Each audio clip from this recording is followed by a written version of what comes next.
Well, we are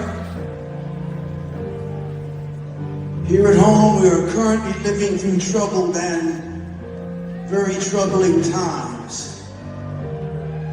Our young men and women, their lives are at risk in a unwise, incompetent, and illegal war. This is happening now. The Supreme Court has gutted the Voting Rights Act. And that has historically set back our hard-fought-for civil rights movement, a movement for which people marched, fought, and gave their lives. And this is happening now.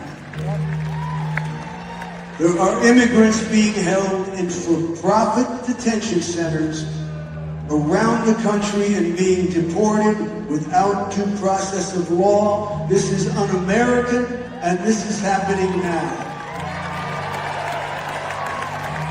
Our Justice Department has completely abdicated its independence, and it takes its marching orders directly from a corrupt White House. They prosecute our president's perceived enemies. Don't go to the beach and play with seashells. I'll get you in fucking trouble, man. They cover up for our president's misdeeds and they protect his powerful friends. This is happening now.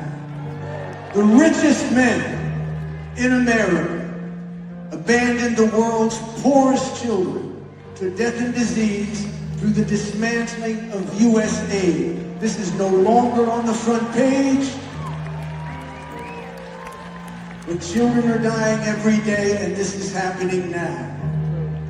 We have undermined NATO and the world order that's kept us safe and at global peace for 80 years. We threaten our good neighbors and allies, Canada and Denmark, whose sons and daughters have fought alongside us in American wars. We threaten them with the predatory annexation of their lands. This is happening. Our museums are being told to whitewash American history of any unpleasant or inconvenient facts, like the full history of the brutality of slavery. You want to talk about snowflakes? We have a president who can't handle the truth. This is happening now. So many American families struggle while our president and his family enrich themselves by billions of dollars trading on the people's office in corruption unmatched in American history. This is happening now. This White House is destroying the American idea and our reputation around the world. We stood as a beacon for hope and liberty, as an imperfect but strong defender of democracy, standing for the global good.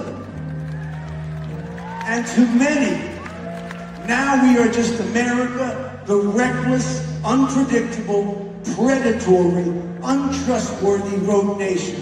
That is this administration and this president's legacy. And this is happening now. Honesty, honor, humility, character, truth, compassion, humanity, thoughtfulness, morality, true strength, and decency. Don't let anybody tell you that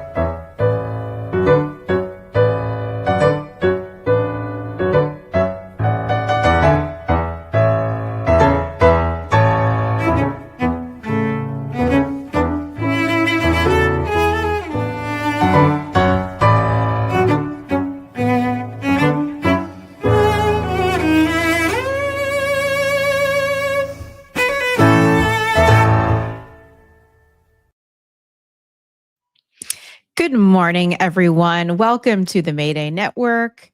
This is Saturdays for Sanity. I'm Michelle Kinney. I'm here with Julie Roginski and our special friend, special guest, Lawrence Winterman. We're so glad that everyone is here with us this morning. We're going to talk about lots of stuff. But first of all, before we get into that, this is the happy show. This is the show where we don't talk about stuff that makes us sad, but I would be remiss if I did not mention the following. On the Upper West Side yesterday evening, a drunk driver in a Mercedes, a 61-year-old man, plowed through a crowd of people in my neighborhood. 2 of them died instantly. 3 are in critical condition. These are men who never bothered anybody. They were fixtures in our community. They were outside playing chess and dominoes. That's what they did every day, especially on these days where it was really nice out, and we haven't really had a lot of nice days. And so we were really at the beginning of it, especially on a Friday evening. And this man plowed through our neighborhood and killed people. And I just want to say, because I didn't know them personally, just so people know, I did not know these people personally, but they were just people like you. I've lived up here for over a decade. Like you just know people, right? And I just want to say to people, I don't care who you are. I don't know. I don't care what you're doing or where you need to be. There is absolutely no excuse to drive drunk or under the influence. We have Uber, we have Lyft, we have ride shares galore. There is no reason whatsoever anyone needs to be getting in their car or behind the wheel when they have had anything to drink. Anything. I don't care if it's 1 glass of wine. Do not drive. Do not drive. So you can read about it. It's in the New York Times this morning. It's everywhere. It's a horrible story. So, and this was, of course, minutes before my husband came home from work. So I think the powers that be, that he didn't happen to be walking down the street. So that being said, we're going to talk about Bruce Springsteen and about how he is the bravest artist in the United States of America right now, doing more for this country than anybody else in his industry. And that includes a lot of young people, or most young people. So, Julie, you went to the Springsteen concert this week. That was actually my video that I recorded at the Springsteen concert at Madison Square Garden on Monday. And I want to just talk about that quickly. We don't need to belabor it. I wrote a whole Substack about it. And by the way, it's very interesting. That Substack went quite viral based on what I'm about to talk about. But then last night, I don't know who decided to self-appoint an army of people who decided to shame me for being old and not understanding youth culture. The point of my Substack was that Bruce Springsteen is the only person out there doing what he's doing. Mm-hmm. And don't come at me about how you've got Jesse Wells and all these other people. Jesse Wells is great, but like... Wells is great, but it's not selling out Madison Square Garden, friends. Like, you know who's selling out Madison Square Garden? Taylor Swift is selling out Madison Square Garden. And Taylor Swift isn't saying jack shit. Okay? Fish, which I love. I love the food, but also the band, Fish, Phish. They're doing a whole residency Madison Square Garden in the next couple of days or weeks or months. I would love to go, but they're not saying stuff like this. I'm talking about people who actually have the capacity to sell out the greatest, most famous arena in the world, or Wembley Stadium, or, you know, wherever you so happen to be, the Coliseum. Yeah, Coliseum, like wherever you happen to be, the Staples Center. And I just want to be very clear about something, and we don't need to belabor Bruce Springsteen. This concert was not a feel-good show. I have been to at least 25. I mean, I'm literally wearing my New Jersey lottery hat, baseball hat today, because I'm from New Jersey. I love New Jersey. I think we all joke about how much, you know, like, and this Michelle certainly can, you know, for years we've talked about how I love, like, I don't live in New Jersey anymore. I love New Jersey. I will always be a Jersey girl. Bruce Springsteen is the best of us. Mm-hmm. Not just because of that, but because apparently Chris Christie was also at the Springsteen. Oh, yes. He is a massive fan of Springsteen. He worships Springsteen hates him. And Springsteen in the middle of these shows goes into the audience, which is also pretty brave. Literally starts walking through the audience and shaking hands. You see Christie sticking out his hand, and Springsteen looks at him and just totally blew him off. Oh. But that's not the point. And there's video of that, and it's hilarious. And I know Chris Christie, and I'll tell you that puts a stake in Chris Christie's heart more than anything else, because Well, worships the boss. But the point is not that. The point is that Bruce Springsteen had a very difficult show. Typically, when Bruce Springsteen does a show, he is, he plays all the stuff, right? And he'll do the deep dives and the deep cuts, but he'll do,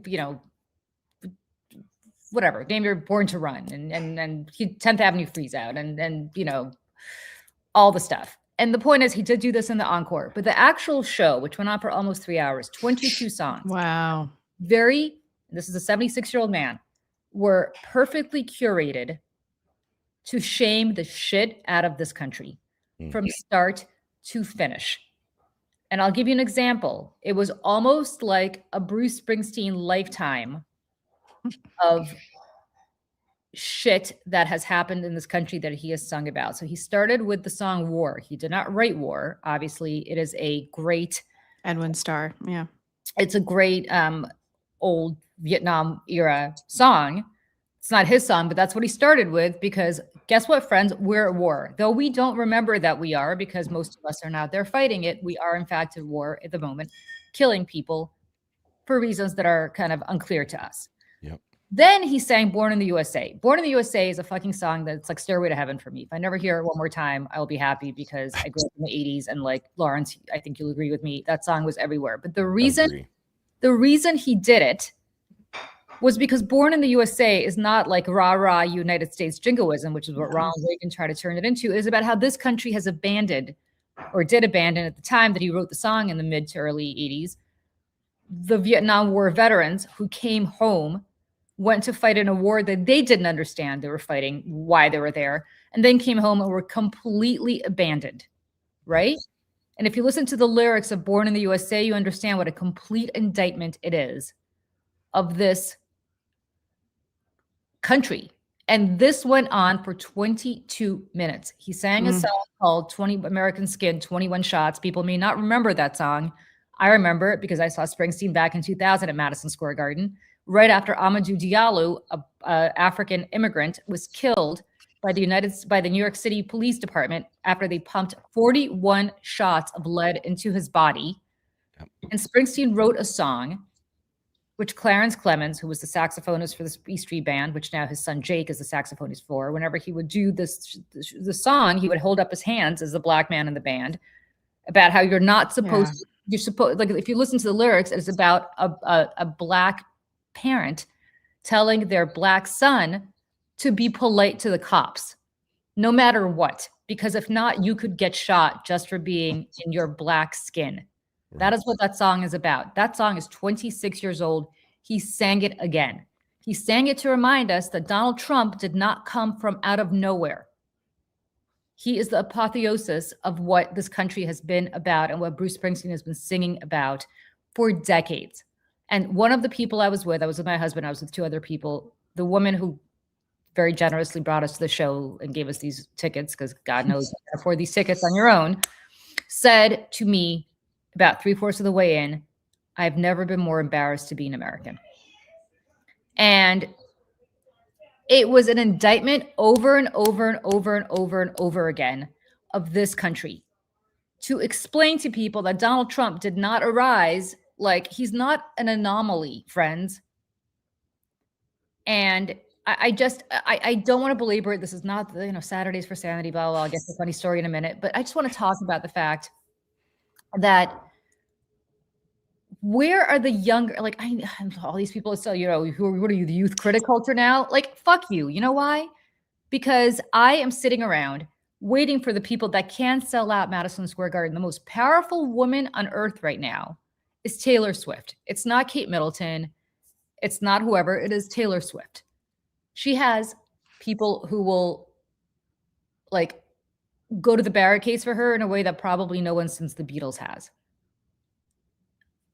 Where are you, Taylor? We know you agree with us. You've said stuff. But, and it's not like people are like, well, so-and-so donates all her money to LGBTQ charities from her concert. And Sabrina, I think it was this, Sabrina Carpenter donates. Oh, yeah. records. Yeah. I'm so glad. Olivia Rodrigo too. You guys, I'm so glad. It's a great cause. I love it. It's a great cause. But unless you're sitting there at your concerts day in, day out, shoving this down people's throat who worship you and believe in you, you're just a product. And the reason you're not doing that is because the record company, as Bruce Springsteen sang on Rosalita, just gave me a big advance. The record company doesn't want you to do that because you can't sell lipstick at Sephora if you do that, Lady Gaga, because Republicans buy lipstick too, or as Michael Jordan said, Republicans buy sneakers too. Yep. You know what? How much money do you need to have? And aren't you powerful enough to tell the record company to go fuck themselves? Yeah, especially in the case of Taylor, right? Where she has an unbelievable amount of power with the record company, specifically because of the battle she's been through. Of course. Yeah. We watched her in Miss Americana literally question her father and her business manager, challenge them and push back and say no. She wanted to speak out against Marsha Blackburn when she was running for re-election in Tennessee, and she did. And where has all that courage gone? I mean, girl, I know it's not because you're so busy planning your wedding, though invite me. Like, come on. Julie, I read your article, and the first thing that I thought was, it's because Springsteen is old enough and he had success in the industry in the old-fashioned way, right? Before he had a giant team of social media managers and investment managers and, Springsteen Incorporated. Like, Taylor Swift is a branded corporation at this point. Yeah. She, the person, may have an opinion, but I'm sure she's got a million people doing exactly what you just said, saying, oh no, don't speak out. Oh, yeah. It'll damage your take by 3% in the next quarter. So what? So what? I'm sorry. Yeah. So what? I'm sorry. Will you not be able to afford the flowers at your wedding if you do this? Like seriously. So what? Is it because the Hunt family owns your husband's football team and they're big MAGA donors and they're pressuring him to pressure Right. you? I'm sure. I don't know. I hope not, because I think she's probably more dependent than to be pressured by her future husband. But like the reality is, she's not doing it. Right. She's not. She'll speak up once in a while, and she'll be like, vote. I'm voting for Kamala Harris. You do you, but I'm voting for Kamala Harris. You spent an entire 18 months, or however long she was, on tour during the 2024 election. You could have said something during that tour. You didn't need to devote your entire tour to it the way Springsteen obviously is. Yep. But you could have said something, Taylor, and you didn't. Yep. You didn't. Lady Gaga is a great example. Lady Gaga is a huge ally of the LGBT community. She is clearly somebody who's very progressive in the space. She was on tour, I believe, during the 2024 election. She could have said something. Now, I don't know if she did or she didn't. But, she didn't. Not to the extent that Springsteen's doing. And again, I'm not suggesting that, obviously Springsteen is so disturbed by this that what I just played, what I recorded there was a 5-minute version of what he said every 3 or 4 songs. Yeah. Like, it wasn't a one-off. I just happened to have recorded this whole thing. But he started off with this. He was pissed off. And this is not a concert that I want to see again. Yeah. As opposed to other Springsteen shows where I would run to go see them again. I want everybody to see it. I hope he puts it on HBO or Netflix or somewhere where people. I bet you he will. Yeah. That'd be amazing. But I don't want to go again because it was really tough to watch. Julie, go ahead, Michelle. No, sorry. please, Lawrence, go. Yeah. Well, and the bigger point of where is all the protest music, right? Like we now have another war, another, endless war, apparently, that we don't know how we're going to get out of. The economy is literally crashing before our eyes. Trump's corruption is off the charts, insane in our faces every day. Where's anybody, any artist, any musician who is putting out a consistent body of work in this moment of time to push back against it, right? Where's the coalition of people? And that's the thing, is that the artists like Jesse Wells but he is a young, independent artist that does not have the platform that people like, that have these established decades-long careers. And, you said that Lawrence, Bruce Springsteen got successful in the old-fashioned way. And that's the A&R way. There used to be people from the artist and repertoire, like the people who would go out to clubs all over the country and recruit and find bands and find musicians. And like, I know people who used to do this I know Mhm. somebody for a living. that for Atlantic Records. First one. Yeah, and like, right, and he was always going. He was dating one of my best friends for many years, and like, so there's a new artist in town or something. He'd be like, "Hey, do you want to go check these people out?" And like, that's what it was, and that's how you earned your stripes. And you know, it's a different world now. I mean, which I think is also great because you have artists. I think one of the first artists to go indie and was kind of like "F you" to the record labels was Amy Mann, who was from the what's the band Tuesdays? Tuesday. Yeah, Till Tuesday. Till Tuesday, yes. And she was one of the first ones to go independent. And you know, Justin Bieber is here by ways of YouTube. You know what I mean? So it's a new world, and I think it's great.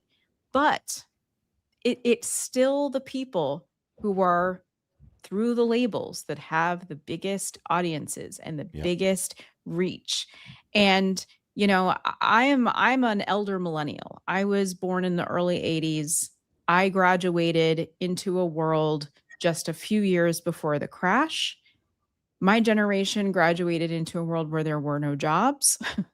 And I mean, thank God every day that I graduated when I did, because I was able to consolidate my loans with like a very low interest rate. If you graduated just a few years after me, you were paying insane interest rates. I mean, when somebody I was working with at a restaurant, she worked for NBC and also she was working at the restaurant. Like she was working in advertising at NBC all day long and then coming into work at night. She's like, oh my God. She was like, my student loans are $1,500 a month. Yeah. This was in 2009. Yeah. Well, And so while I do empathize with the younger generation, I really do, because like things feel really bad right now, and things are really bad. Things are really, really, really bad. But I'm sorry, but you have to like tell that to someone who was being drafted to go fight a war on the other side of the world. for Like, reasons and I don't understand.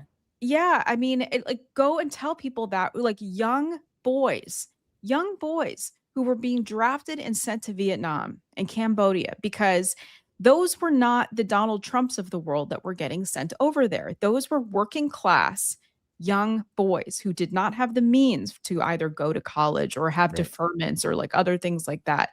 And that's why rich people got out of it. It was a working man's war. That's what it was. Right. And the average age was yeah. 19, which I know Yes. from a song from the 80s that really drove home the point that the average age of the young man who got drafted to Vietnam was 19 years old. Yeah. Though my dad, like my dad got a draft card in both my parents graduated from high school in 1968.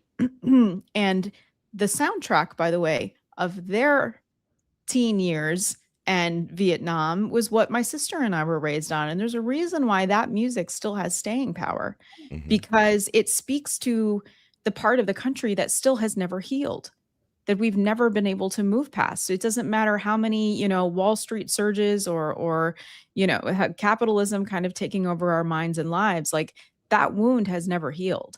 And that also goes back to the civil rights movement. That wound has never healed. I mean, look what's happening to Bruce Springsteen's point. Like the Voting Rights Act was gutted in the last couple of weeks. And so, I say to the young people, I empathize, and I'm sorry that the generations before you have not been able to fix this. However, Yeah.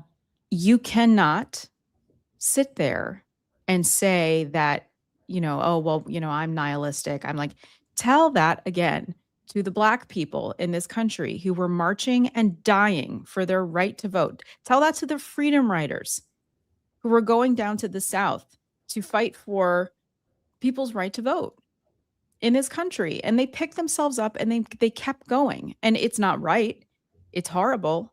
But it's just, do you want progress or do you not? I'm listening to all this, Michelle, and I'm thinking the difference is, and Jeff Jarvis pointed this out so well, the reason that in the 60s people were creating this kind of music, and this is before my time, so people in the chat who were around then, please correct me if I'm wrong, but I'm paraphrasing Jeff Jarvis, who was around in the 60s, is that they actually had to fear going to war. Like they actually had something to worry about. We're living with the consequences of Donald Trump's poor decisions with the economy, right? Yep. And that's, I'm not diminishing that, because there are people who are literally starving to death because they don't have access to food anymore. But most of us are not getting dragged off the street and sent to Alligator Alley or to Delaney Hall in Newark, New Jersey, where we could talk about that another day because that merits a whole it's a horror. We're not the ones who are going to be on the ground in Iran if this idiot decides to actually, invade. Like, this doesn't affect us. Right. It doesn't affect us. Like, and it certainly doesn't affect Taylor Swift. Yep. And I know this is a Saturday show, so we'll get to why the show's called Who's the Boss in a minute. But I just wanted to talk about that briefly because, I don't care if you like Bruce Springsteen or you hate Bruce, but the Big Chill soundtrack is fantastic. Fantastic. I have a lot of issues with that movie, but it's a fantastic soundtrack. But I will also say that whether you like Springsteen or you don't like Springsteen, and look, he's not everybody's cup of tea, he had the guts to do what he did, not just at the age of 76, but guys, he's been talking about this for a very, very, very long time, going back to his very first album. And the song Blinded by the Light, which Manfred Mann made famous, but which Bruce Springsteen wrote, which was on his first album, because the record company I didn't know that. Oh, yes. I just learned something today. You didn't know that Springsteen I didn't know that. By the Light? No. Like Blinded by the Light, revved up like a douche. Yeah. As a child, I thought it was revved up like a douche. Yes, keep going. Every child did. Yeah, no, it's wrapped up like no, it's Blinded by the Light. It's actually about Springsteen becoming famous. Oh, wow. Wrote that song is because the record company said to him, I don't think we have any single. This record is too kind of depressing and obscure. We need a single. So he wrote Blinded by the Light, which if you listen to the lyrics of, is not particularly a happy song. Not the Manfred Mann version, but if you listen to Springsteen, Manfred Mann made it kind of very, like Broadway-ish.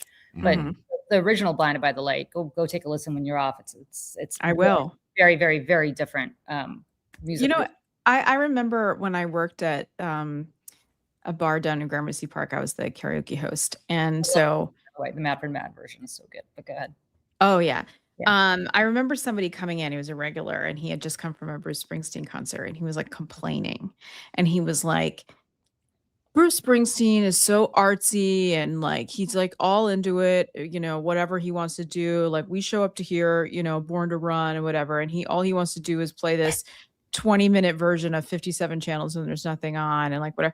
And I just, at the time I was kind of like, yeah, okay, whatever. But now like thinking back, I was like, oh, he wanted to sing a 20-minute version of 57 channels and there's nothing on because he wanted to complain about capitalism and he wanted to complain about, you know what I mean? I was like, and then therein lies the artist in Bruce Springsteen that has always been there. And if people want to ignore it because it's not convenient to them, sorry, but this has always been who he's been. Yeah, you want to hear a great Born to Run story?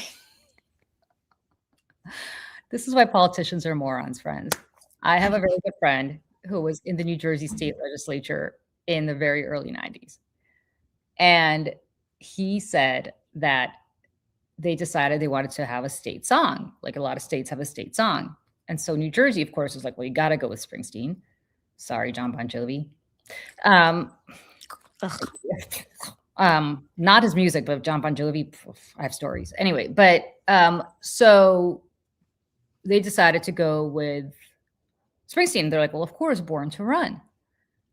And they're about to make Born to Run the state song in New Jersey until somebody actually listened to the lyrics. Oh no. Death trap, it's a suicide rap. We got to get out while we're young. Like welcome to Jersey. Yeah, like sprung from Jersey's on Highway 9, Route 9 in New Jersey is a road that leads to part of the Jersey Shore. But it's, back then it was not a great, strip clubs on the side of it and so on. So Yeah. like, I mean, the whole song is basically about how like you have to get out of your shitty little town and get the hell out of there.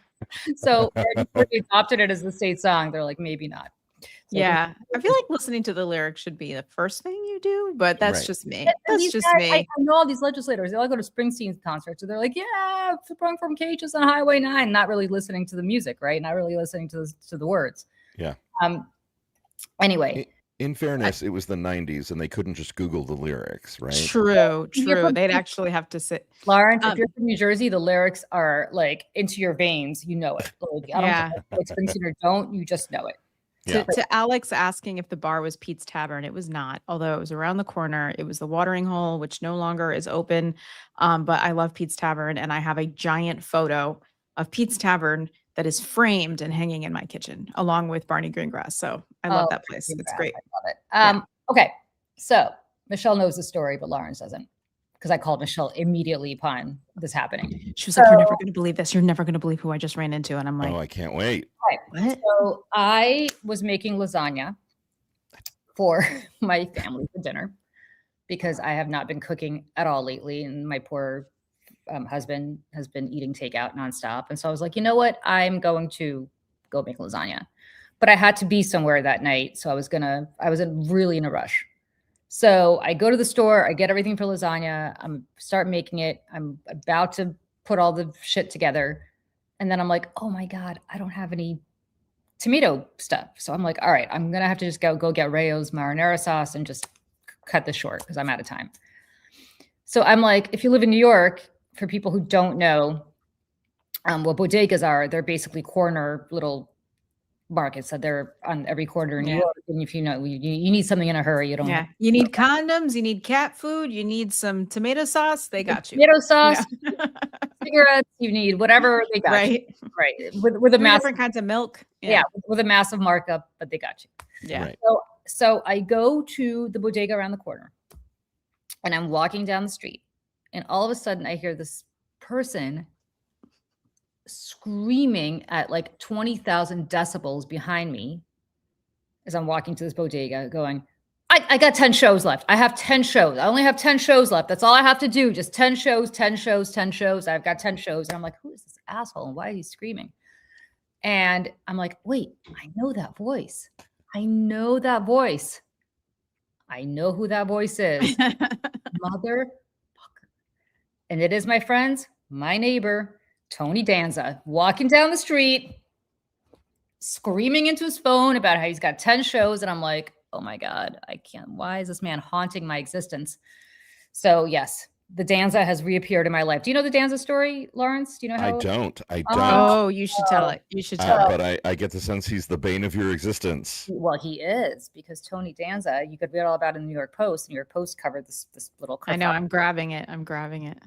And everybody in the chat's like, Danza.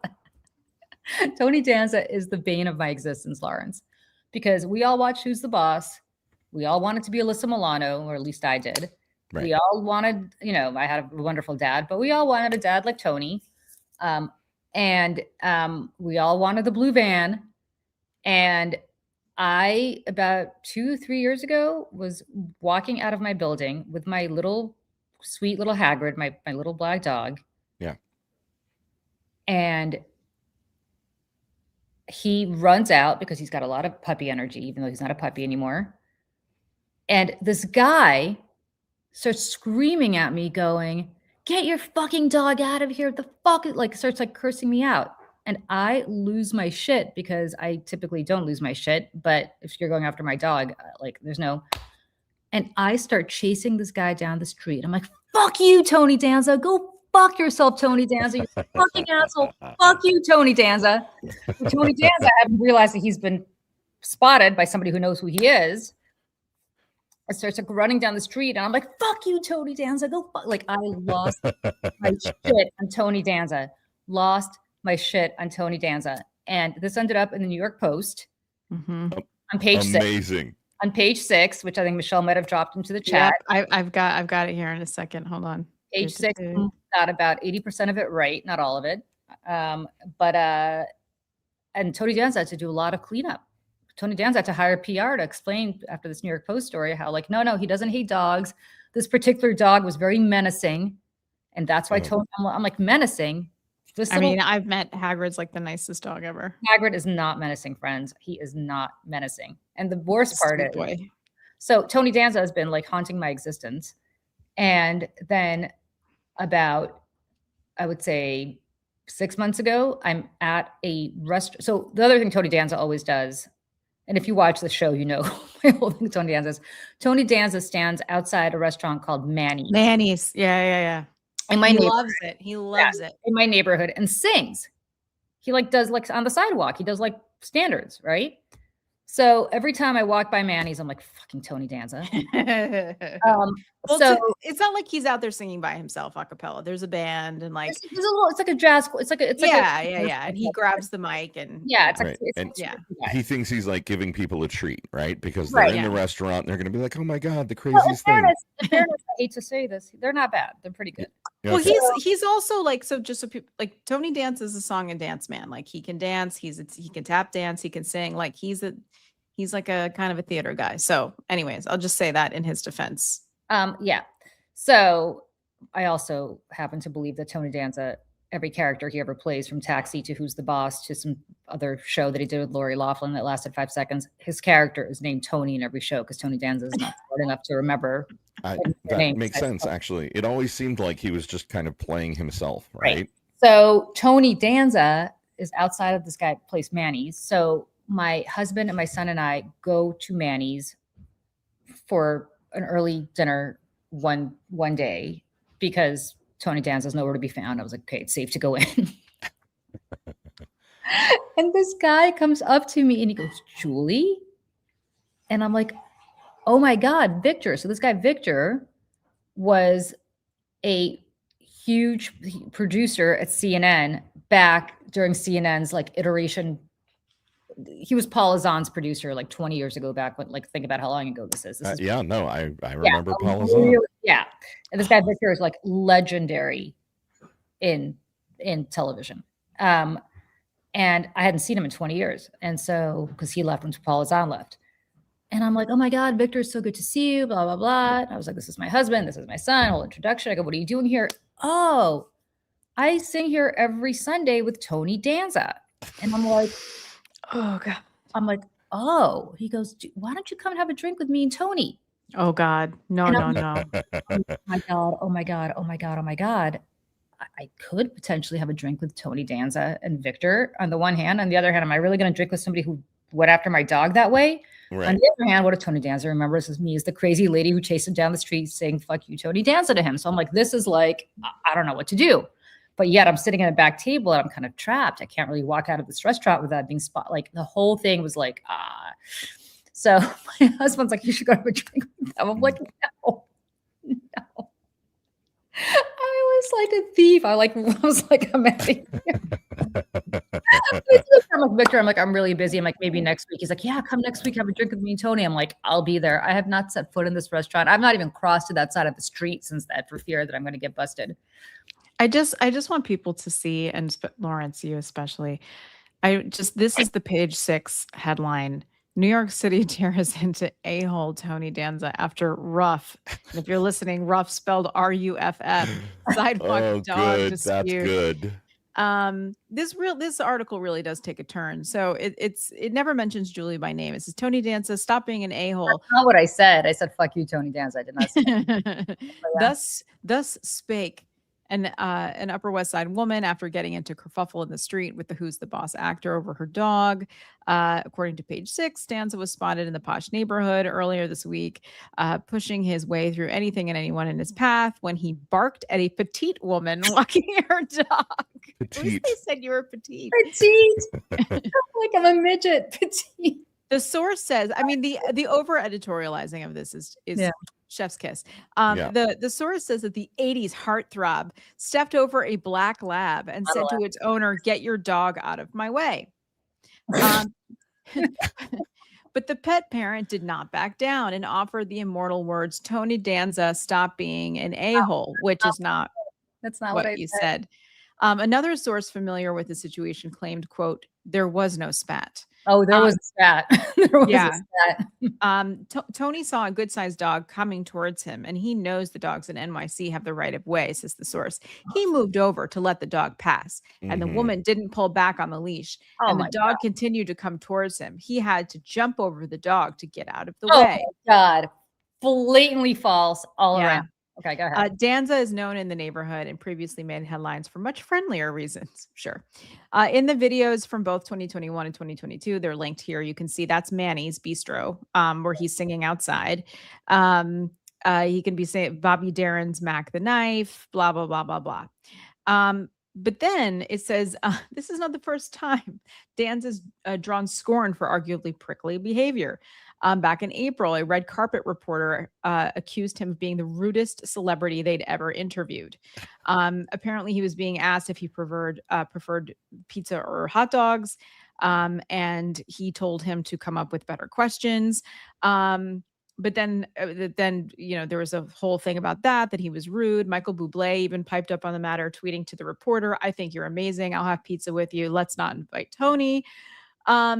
And then this is where this article takes a turn. It starts with Julie and her dog, but the last two lines is perhaps Wow. he's just grumpy over recent accusations made by Full House star John Stamos in his new book. If You Would Have Told Me, Stamos claims he caught his girlfriend Terry Copley in bed with Danza. That is some amazing narrative knitting there. Like, props to whoever wrote this. Like, what a journey we all went on with that page We went 6. on a journey for my little Hagrid, who, to be clear, everything allowed. Tony Danza accused Hagrid of doing, Hagrid is fully capable of doing because he's crazy and got a lot of energy. And had Tony Danza waited maybe half a second longer, Hagrid might have lunged at him to be friendly, but that did not happen. And so I'm glad that Tony Danza had to hire a PR to clean this up for him. But I'm telling you right now, as the crazy woman in the story, did not happen. He's doing, and the 10 shows he was talking about, I did some digging. He's doing an off-Broadway show right now, and they extended the run, and I think it'll be out by the end of the month, I think. But funny enough, this is full circle here. The guy who is directing the show is someone I sort of went to school with at Syracuse. But then one of the understudies is a guy named F. Michael Haney, who used to be one of my fill-ins for when I hosted karaoke. Speaking And of, he was like, right. And it's just funny Circle of because life. F. Michael and this other guy named Alex Brightman were both my fill-ins at my karaoke job, and both of them are on Broadway right now. Alex Brightman is starring in Schmigadoon. So, and here I am. Amazing. amazing. Well, You know, we Julie, know somebody suggested in the chat that there's a show here. There's a TV show about the brawl between Julie Roginski and Tony Danza Yes. on the streets of New York. guys, Every show is the two of you bumping into each other and just like getting into bigger and bigger beefs along the way. Although I think that concept has been done. So this man like haunts my life. I go after some marinara sauce to the bodega around the corner, and all of a sudden I have to hear about him. Michelle, you don't have to Google that he's doing 10 shows on Broadway or wherever he is, because he told all of Columbus Avenue that he was doing this, because I had to listen to it. Every time I've ever seen him, and I don't, like, Julie and I live in the same like area, but not the same hood, you know? Yeah. But so when I'm down there, like getting my eyebrows done or whatever, I've seen him, and he's always like, Sunday in New York. And he's like at the top of his lungs, always by himself.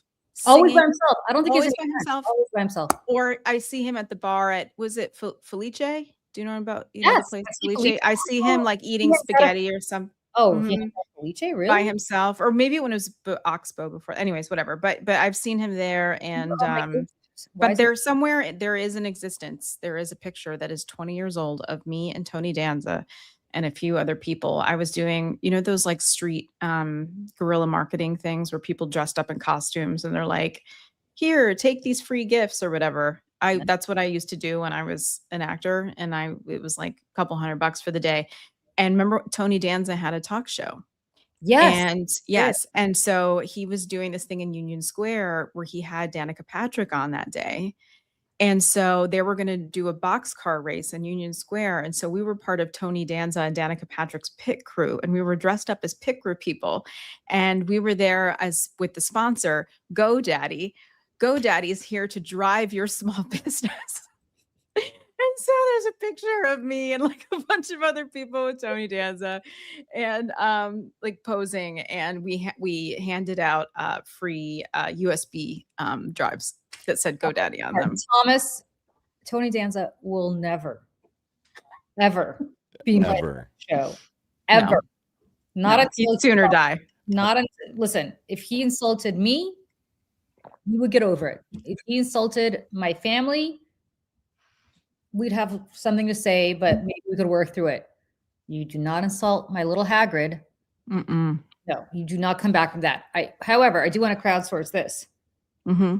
Would it be funny for me to go have a drink with Tony Danza and Victor should the opportunity arise again? Oh my God, yes. Selfie time. Because he might not even remember you. Right. Well, that's the question. What if he's not going to? No way. He remembers the incident, but he won't remember your face. I really don't think so. I think you're right, because he was like walking pretty fast as I was. Right. He didn't turn around and look at you. Right. Like he didn't. No. Yeah. I was like almost chasing after him. It was just like if a he brings passerby. it up, just be like, oh, I heard about that. Oh yeah. Like, oh wow. That's really oh, tell me about it. The funny thing is I was working at the time for a client on a very serious story, and I was dealing with the New York Times reporter on it. And this New York Times reporter is kind of like a very straight-laced person who and I'm on the phone with this reporter, and she says to me out of nowhere, she's like, did you read this crazy story in the New York Post about Tony Danza and this woman? And I said, I know you're not going to believe me because this sounds too coincidental. I said, I was that crazy woman. She's like, no, you weren't. I was like, I was. I'm like, somebody had to be, and it was me. And she was dying. She's like, this is all my husband and I talk about. It's really funny. I know. It's really funny. You can imagine if he's always alone, it's because he's bursting into song like that all the time. And who can stand it? Like, he doesn't have friends anymore at this point, right? They're all just like, oh, Tony, Jesus. Like, I mean, having been there for as long as I was, like, I have seen and have been around many a person who bursts into song all day long. However, we're usually in packs and it's insufferable. Like, it is an insufferable thing. And you really don't do that above 57th Street. Like, you have to do that in like the confines of the Broadway theater district. Hell's Kitchen. Like, you can't leave Hell's Kitchen and act like that. You know what I'm saying? They'll put you in the loony bin. So if you're somewhere between 43rd Street and 57th, you're okay. But on 71st, no. Right. We Your life may be a musical in New York City. Right. Sorry, Julie, what? Somebody goes, postcards from the edge, the mother. Yes. Totally. Anyway, Lawrence, I can't believe you never heard the whole Tony Danza thing, but people who watch the show know that Tony Danza has long been the bane of my existence based on. I now eagerly await the next Tony Danza incident, which, fingers crossed, is you having a glass of wine with Tony Danza and Victor. The next Tony Danza incident could happen tomorrow because it's going to be a nice day out, and I'm positive he's going to be outside. Because he lives well, in he's your got building. a matinee though. No, he doesn't live in my building. No. Okay, I thought he did. He did. He lives in my neighborhood. I know exactly where he lives, but not in my. I don't want to sound like a stalker. It's been reported. Yeah. No, he lives a few blocks from me, but he does not live in my building. No, if he lived in my building, that would be crazy. That would be terrible. We all know each other in the building, so it's not like. Over in the Substack chat, Joe 1867 says, that's why my grandkids had to move to Brooklyn. Joe, because Tony Danza, or because the spontaneous song breakouts? Tony Danza drove your children out of Manhattan all the way. I mean, I want that story. That's newsworthy. That is newsworthy. What did Tony Danza do to your children that they had to move to Brooklyn? I mean, he was just constantly breaking into song, and they couldn't take it. So funny. You know what's funny is I was going through, because I was trying to figure out what music I wanted to put in the beginning after the Bruce Springsteen thing. And I was very tired last night. So I was like, please let this be easy. Because I was like, maybe I'll do the Who's the Boss theme. Right. And it's funny, out of all of the 80s/90s sitcoms, like, I don't remember that. Oh, I don't do. Either. I don't like all Really? the other ones, Family Ties, Growing Pains, like Oh, all we're of the gonna other ones I remember, but this play one right I now. was like, oh, I don't really remember it. Brand new life around the bend. The blue van. Yeah. You don't remember the blue van leaving New York? No. Yeah, I do. But it just is kind of like I was like, oh, this is not a memorable Oh, is that? song. You know what I was thinking about the other day is the dearth of good TV show theme songs, like Hacks, right? Like I love Hacks. Yes. There's no theme Nothing. song. There's no Nothing. intro. Which I feel so I'm so glad you brought this up, Lawrence, because I feel also strongly about this. And this is why I have openings for all of our shows, because I feel that this is something that we're in such a hurry to Mhm. to keep people's attention and smash things into small periods of time. Oh my God. Okay. Yes. Now I mean, it all came flooding but I back. don't know the words. Yeah, I don't know the words either. Take a chance and face the wind. Yeah. The road and the road that's it. A Okay. brand new life around the bend. Is it him singing? There were times. No. A No. lost dream or two. All right, I'm gonna go really deep dive. Did anybody here watch the show Community? I didn't. not. I knew it. I know about it, but Right. I didn't watch it. People who watch the show Community, if you are in this chat, tell me, because Community, first of all, you should watch Community because it's a fantastic. It is the ultimate Gen X show. So if you are Lawrence is in my age, you must watch Community. Okay. All these throwbacks to like to this kind of stuff. But it's basically about this collection of people who are at a community college. And they're trying to get their degrees for various reasons at a community college. And community colleges are awesome because they bring different, obviously, people who are in their 40s. Chevy Chase is in it. He's a total asshole, but nevertheless, he's in that show. Childish Gambino was in that show. It's really where Donald Glover, it's where he made his bones. Mhm. Joel McHale, like all these great people. Anyway, Danny Pudi, who is a wonderful actor and was I think really the breakout star of the show Community, plays a guy who is, I think they never say, but is obviously on the spectrum. And he's gets really obsessed with certain things. And one of the classes that he takes for one of these episodes is a semester-long course called about Who's the Boss, where they try to determine who the boss is.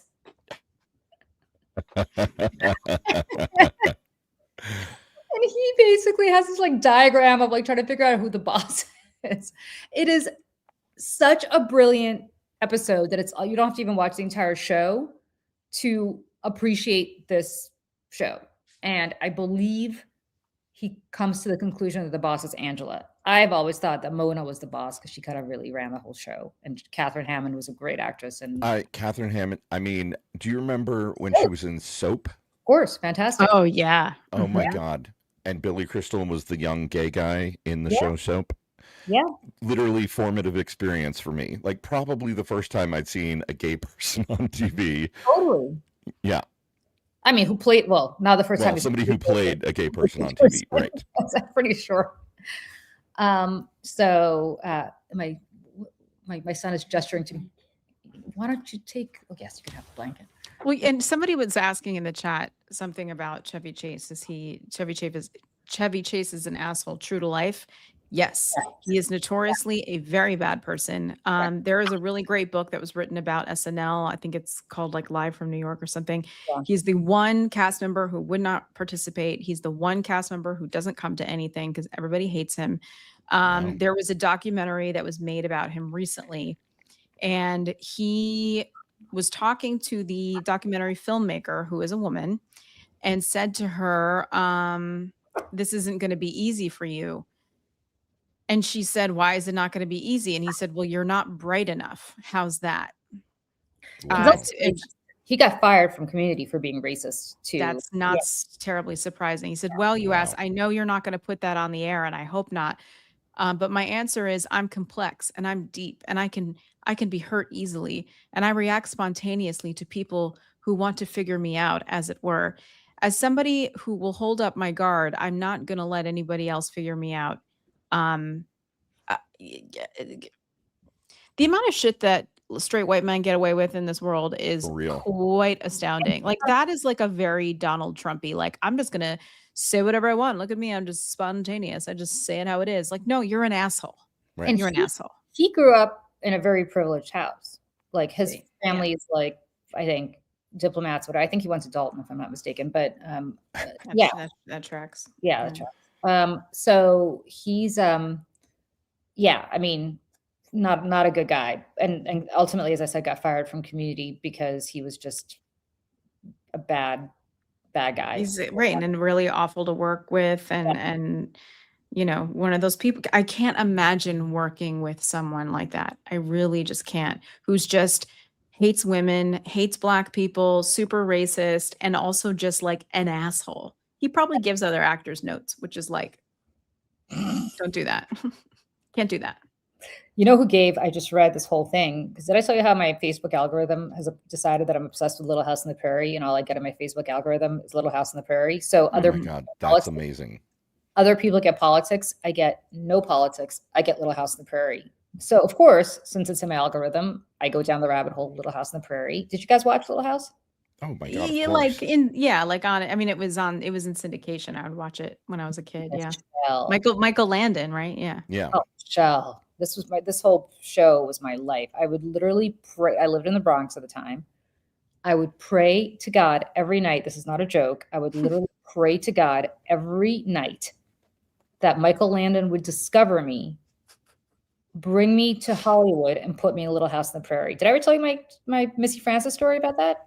No, I don't know who that is. Okay, so I got to Little House at the tail end because I got here in 1980 to the United States. So by the time I figured out English and whatever it was, like Little House was at its first or second to last or last season.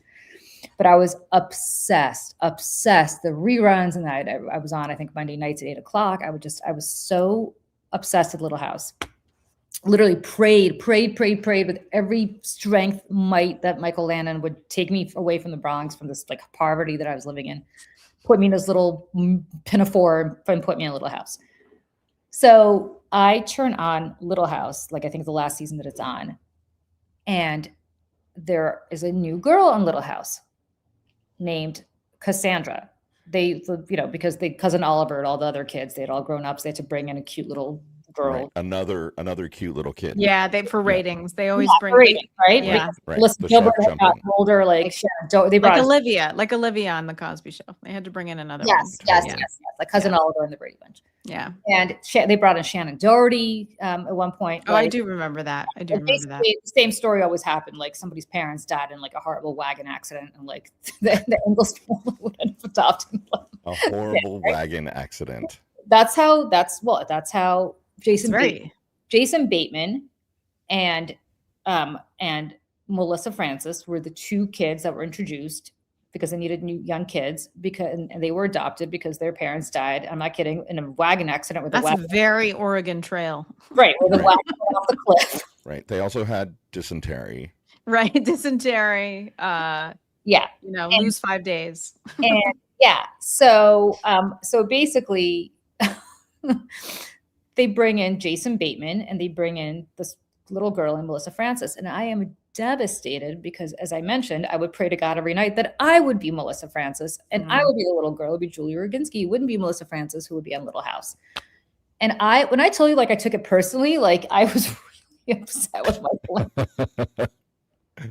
Did you want to be an actor, or was it just you, like, this was your fantasy to be? That's all I wanted to be.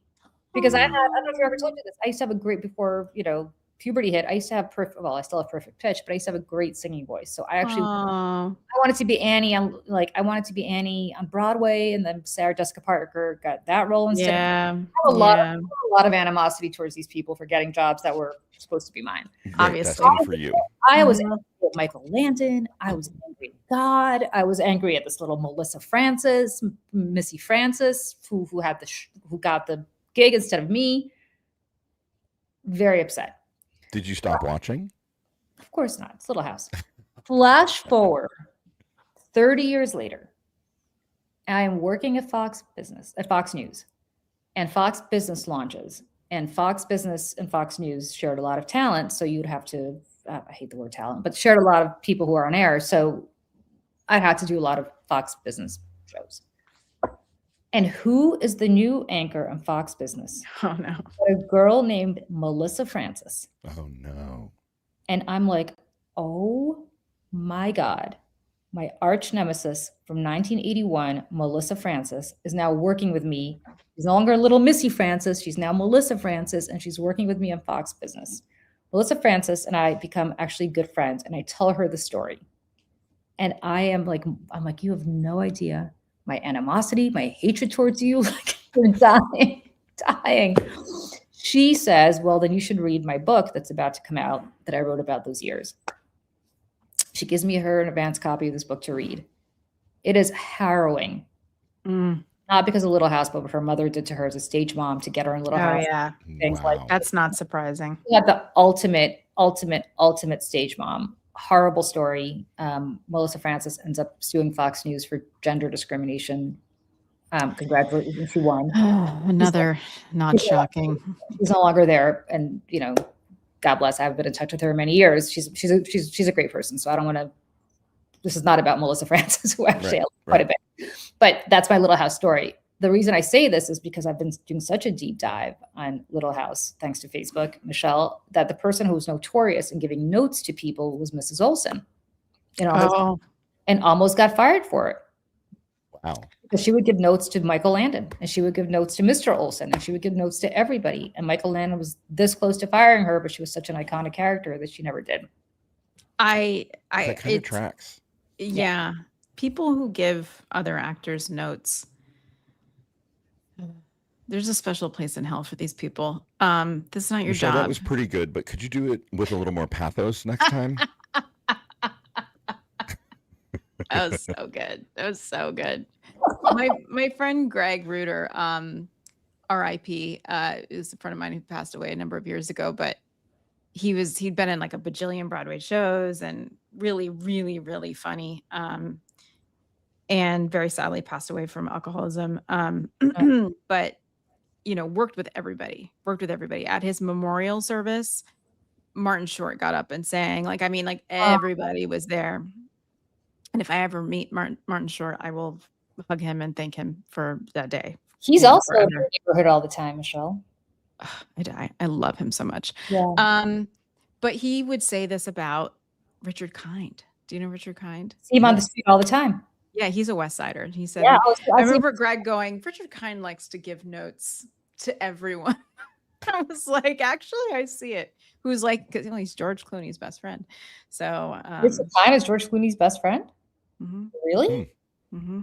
I saw Richard Kind on the street maybe, I would say, a month ago. And he's very funny. Yeah. He was shuffling. He was no. Like dragging his feet? Like he did not. Yeah. He didn't. Oh, I thought you meant like. No. No. I mean, like he didn't look like he was, he not so great. But I didn't know that he include. I don't know if you know about this, Lawrence, about me and Michelle. Do not get us started on Clooney. We're so down on Clooney. We could not be more down on Clooney. We are. That's a-okay. I do not have a soft spot in my heart for Clooney. You know what? I don't even think he's that hot. He's not. Right? He's not. Right. Everyone goes gaga for like Clooney's so hot, and I look at him and I'm like, is he though? Like I can't. I will say though, if I ever went gay, it would be for his wife. I think she's stunning. Oh, she's beautiful. Oh, she's stunning. Yeah, absolutely. I might be straight for her. For sure. She's so smart and wonderful. Right. And she definitely he's the one. Yes. And it's funny is I did so much editing this week, so much. And I always have to have something on in the background. Just going all the time. And I turned on Ocean's 11. It was the first time I'd watched it in 20 years. I did post on my Substack about this. But I was watching it and out of the corner of my eye, because the beginning of the movie starts out in Atlantic City. And again, I haven't seen this in 20 years. I'm and he's on the payphone and behind him says Trump Plaza, giant letters. And I was like, this man ruins everything. You guys, I had to everywhere. So if you work in politics, especially in this area, you will eventually end up at a conference in Atlantic City. And so I had to go to all of these conferences at least once or twice a year in Atlantic City. And for some reason, not for some reason, a lot of them took place at the Trump Plaza. I would stay at Trump Plaza. Mm. I would rather stay at the Motel 6 That's a dump. on Highway 9, speaking of Route 9, then that place was, it finally got demolished. That place was A dump. A shithole. dump. A I'm not dump. surprised. I'm not surprised. Somebody, Not- and also yeah, not John surprising. Donahue said Clooney was on Roseanne early in its life. Yes, he was also on an episode of Golden Girls. Lawrence, did you watch Golden Girls? I did, but I don't remember an episode with him on it. He did an episode with Jerry Orbach, and they played undercover cops, and they were doing a stakeout for the of the neighbors, like they were criminals or something. So they were doing the stakeout from the girl's house, and I think he gets like shot or something, but he ends up being okay. And he's very young, and it's just something I remember. I think I've seen every episode of Golden Girls maybe like 10,000 times. 100 times. Yeah, I've definitely seen every episode. I haven't seen any of them recently, though. You know, Always worth a rewatch, in my opinion. It holds up. Like the jokes hold up, everything. Yeah. He was on Facts of Life. That's true. And you know who the cousin Oliver on Facts of Life was when they decided they had to bring in a new kid because the girls had all gotten too old and Tootie was not that cute anymore. Leonardo DiCaprio. That's where he got his start. Oh, that's not surprising. God, right. No. Oh, wait, I'm sorry. I take that back. He was on Growing Pains, not on Facts of Life. Leonardo DiCaprio. Oh, yes, he was. Who was Facts of Life then? There was somebody in Facts of Life. Well, they brought Clooney in, but he was not. He was the hot like Candyman or something. I don't remember. There was somebody. Yeah. I just Mrs. Garrett's words of wisdom. And then girls, you're both pretty. Yeah, Mrs. Garrett was great. And then when she left, they replaced her with Cloris Leachman. Right. Cloris Leachman, what a legend. So I remember I was at that age when that happened where I didn't quite understand why things like that were happening. I was very attached to the way that it was constructed and not so good with understanding she's a human being and she probably had another opportunity or she was tired or sick or whatever, no, I was very the betrayal. I think Mrs. Garrett was sick. I think that's why, because Mrs. Garrett had been on Different Strokes. Remember, she was the first housekeeper on Different Strokes. Right. The reason I watched Facts of Life is because I loved her on Different Strokes. Different Strokes and rule the world. I think who wrote the theme song for Different Strokes? I think it might have been what's his name from Growing Pains. Alan Thicke apparently wrote every theme song, and I had no idea. Oh my God, Alan Thicke, dad of what's his name? Yeah. Hold on, Alan Thicke theme songs list, because they're Different Strokes, The Facts of Life, Wheel of Fortune, The Wizard of Odds, which was an Alex Trebek game show that apparently didn't do very well. And then a bunch of other stuff I don't know. The Joker's Wild, Animal Crack-Ups, Celebrity Sweepstakes, The Diamond Head Game, Blank Check, Was the Joker's Wild No Whammies, Lawrence? Was that the one where no whammies? I think so. Did he write the Growing Pains theme song? Alan? I don't know. It doesn't say here. Really? It's his own show. You would have thought. Who knows? Maybe they felt that it was, too close. Right, gauche. You can't write your own theme song. Nobody does that. It's like what's his face? Kelsey Grammer and Frasier. He sings the song. Toss salad and scrambled eggs. It was not written. Growing Pains theme song was written by lyricist John Bettis and composer Steve Dorff. The song was famously performed by B.J. Thomas with various versions featuring Jennifer Warnes or Dusty Springfield. Dusty Springfield? Really? Everything's crazy. What? I want to hear the Dusty Springfield version. I know. Is the son of the preacher man included? Yeah. That's we should have a karaoke theme song karaoke. Legit. Or we should have a quiz thing where you listen to 3 notes of a theme song and can you name I think that would be good. From the 80s? It would require some planning, but we would From the definitely 80s, do this. you should just concede now because I would win that. Oh, now. I would not. I was know. born- I Dana don't- might give you a run for your money, Julie. Right. I gotta I vouch. believe this. Right. I 100% believe this, Lawrence. 100%. Yeah. Hey, Dana and I and Michelle, of course, if she wants to join, but Michelle was like, "You 80s people, I don't think so." It's But not even. I just don't know. I know. I was a little baby. I know, a little bebe. We want to do an 80s song show. Just go year by year what your favorite song was. She of that told year. me that sounds amazing. You should Yeah. definitely do Win? that. Am I in? Absolutely. Yes. If I'm invited, I'm in. I support all of you doing this. Because I've got weird musical taste from the 80s, right? So like I'm going to pick some weird shit from that time, just so you know. Like what? I mean, I Like was what's really weird? I loved all the artsy kind of cutting edge stuff, like Close to the Edit. Do you remember that song? I don't even remember the name of the band, and I should. But it was all like, I don't know, like Herbie Hancock stuff and Hancock. just all the, the things that nobody else, that like me and 5 other people in the 80s listened to.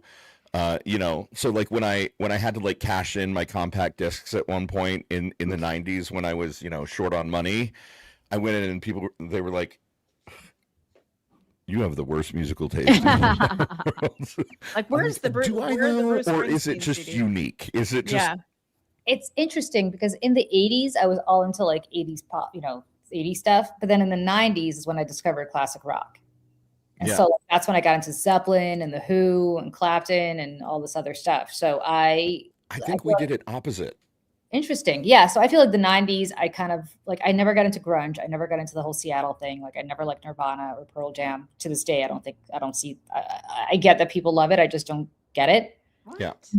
Yeah. In the 80s, people were like into Depeche Mode. And I like Depeche Mode. I love Depeche Mode, but there were 2 types of people. I love The Cure. There were 2 types of people in high school. I remember, Lawrence, tell me this happened in Florida. It certainly did in New Jersey. And Michelle, I think maybe this one you might be too young for, but maybe not. Probably. There were 2 types of people. The people who were into like The Cure and Depeche Mode, and they all, were into their emotions. And then the classic rock people / Grateful Dead people. And I was in the latter category. Like I was all into like I went to like Clapton. Like I think we all, well, I'm not going to say because my son's here, but Eric Clapton, another disappointment. Eric Clapton, what you guys, What a cuckoo brains. I have been to more Clapton shows in high school and college. I cannot It's even. too bad. And it's such a disappointment. He is a horrible human being, racist. Yep. Yeah. Horrible man. Horrible man. Horrible He's man. like, the Pink Floyd guy? Same thing. Oh, Yeah. by the way, Roger Waters. I say this about Roger Waters. Can I just say this about Roger Waters? Because I love Pink Floyd, and my husband and I have this big disagreement because he thinks Pink Floyd sucks, and I think Dark Side of the Moon there are very few perfect albums. Right. It's a perfect album. It's the perfect album. There's not one thing wrong with that album. It is the perfect album. And you've done Dark Side of the Wizard of Oz, right? Yeah. Yes. I did that once. Yes. Seriously, that and a little bit of weed, mind-blowing experience. I remember doing that with my friends and getting a little drunk and like turning them on Julie's at the son, same don't time and listen. being like, I did it sober because I hate weed. Not because my son is here. Really, I just hate weed. So we didn't smoke weed. We just had a little drinky drink. Oh, I mean, drinks or what, something that alters you slightly, and then and then you turn them on. And you're like, timed whoa. Dark Side of the Wizard of Oz from is the minute with the lion roars, the MGM lion roars, you drop the Yep. needle. Yeah, Yep. it's so. I was like, Flawless. I was very I didn't believe it until I saw it, and I was like, whoa, this is actually kind of crazy. This is nuts. So here's the thing.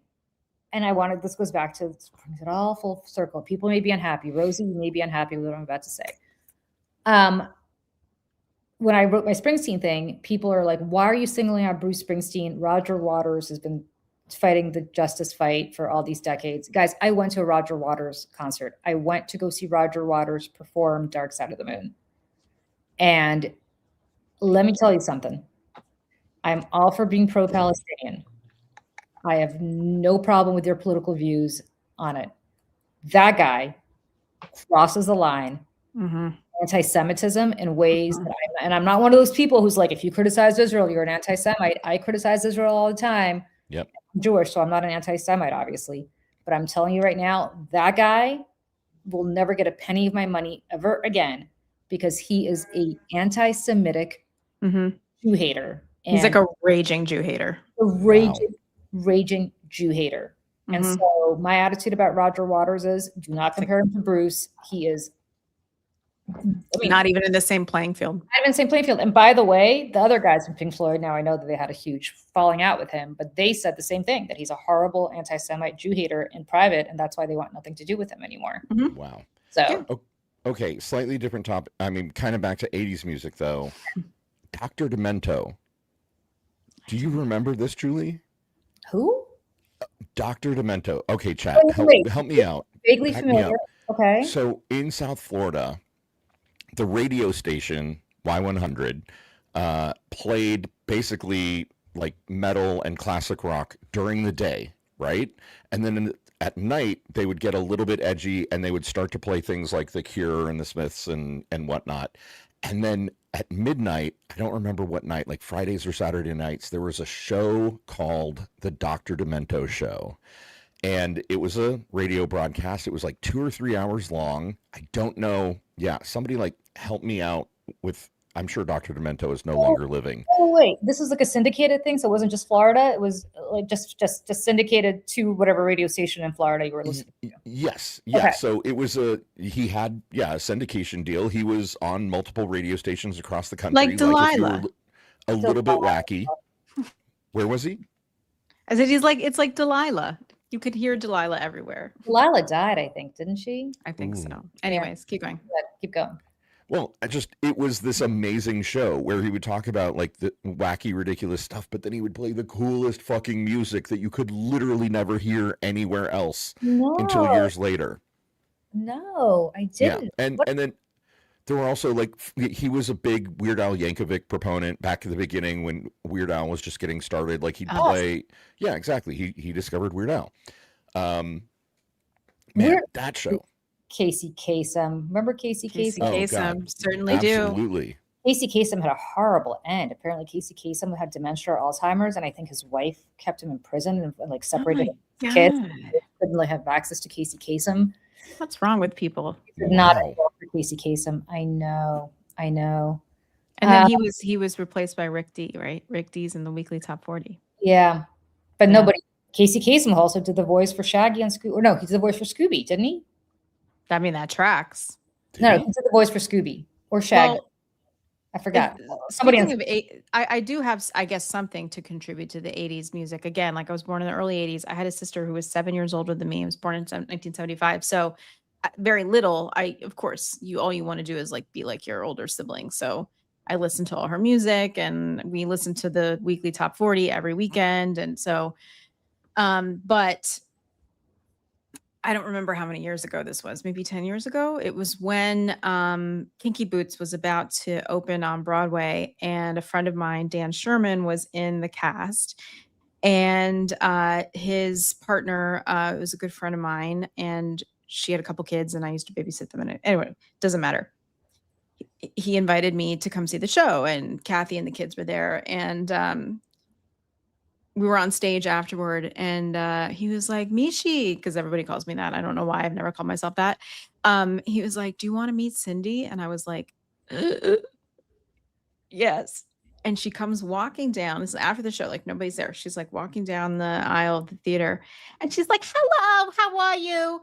And like I reached down and shake her hand. I was like, hi. I was like, Michelle, it's so nice to meet you. She goes, Michelle, it's so nice to meet you. She was exactly the way that you think that she is. Right. And I was like, kind of, and we sat there and talked to her for a few minutes, and it was just like, I was like, I can't believe I'm standing here. And let me say this. Madonna gets all the credit for like being like pro LGBTQ. It's Cyndi Lauper. 100%. Sure. Cyndi Lauper. One hell of a singer.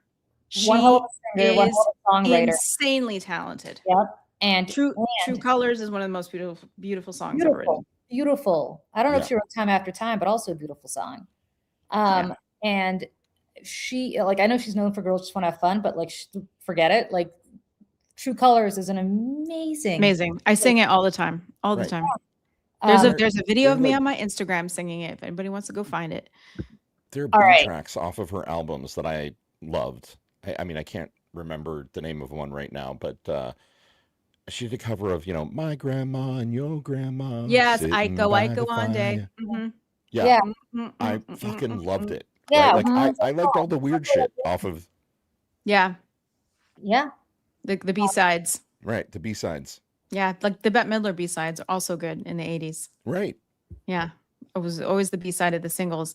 And it's funny because I was having a conversation with one of my very good friends who's married to into like a pretty, I don't know, well-known like Hollywood family. And we were talking about people we would not be able to handle if we met them. Like we would not be able to be okay. And hers was Cyndi Lauper. And I was like, oh, I had just met her and whatever. She's like, I can't. Like I'll lose my mind. I'll lose it. Like it's better off if we never meet. Mine is Judy Blume. Right. Well, mine at the time, please don't laugh. I was obsessed with Elijah Wood when I was a kid. Really? Obsessed. And you talk to a lot of millennials in my age group. Everybody was, because everybody went to go see this movie called The Adventures of Huck Finn. Everyone was obsessed with Elijah Wood. And like every movie he did, I saw it. And like, it's just, I can't. So that friend of mine, she's like, well, I just did a movie with him. Do you want to come to the premiere? And I was like, yes, I do. And it was this really gory film called Maniac. And it's about this serial killer. It's really awful. Like I sat like this, like the whole time. But she introduced me to him before the show. And I was just like sitting there, like trying to like be cool. And I'm like shaking. And then like literally afterwards, after the show, I was, we were all hanging out or whatever. And I was like digging through my bag, trying to like find, I don't know, a tampon or something. I don't know. And literally he's like behind me and he's like tapping my shoulder. He goes, Michelle, I just wanted to say goodbye. And I was like, I just completely lost my mind. But here's the thing. So in the Adventures of Huck Finn movie, there's like this little girl who kisses him at the end of the movie. And she's kind of like a little brat or whatever. And no one likes her. It's like Julie and the whatever that the Little House on the Prairie girl. Like nobody likes the girl that got to kiss Elijah Wood at the end of the movie. I go and I put it on. It was one of those movies in the background while I'm doing work, and all the credits come up. Julie, you know who that little girl was? Who? Laura Bell Bundy. Shut up. I was like, what? You've just been sitting on the story since I've told you my Melissa Francis story. You've just So I immediately text her and I'll go, girl, you were in Adventures of Huck Finn? And she was like, yeah, oh my God, ha ha ha. And I was like, oh my. So it was like, I was convinced I was going to marry Elijah Wood. And she goes, oh my God, same, me too. And she was like, I loved him. I was in love with him. And I was like, okay, for people who don't know, because Michelle's very modest, Laura Bell Bundy, the ad that Michelle created, the best ad of not just the 2024 campaign, but I truly believe the best. And I do a lot of campaigns. So I when I say this, believe me when I tell you, I think the best ad I've ever seen, period. It's very nice. Thank you. Very, very, very powerful. Up there with the Daisy ad. Seriously, it's that powerful. Yep. Which only was played once, by the way. Was the ad that Michelle and Tara Setmayer did at the Seneca Project called American Girl. And it's, if you haven't seen it, you should, but just Google it. But the song American Girl was sung by and written by and sung by Laura Bell Bundy. That's what it is. And Laura Bell has become friends with Michelle. We all went to the Webbies together. She's beautiful and talented and brilliant and lovely.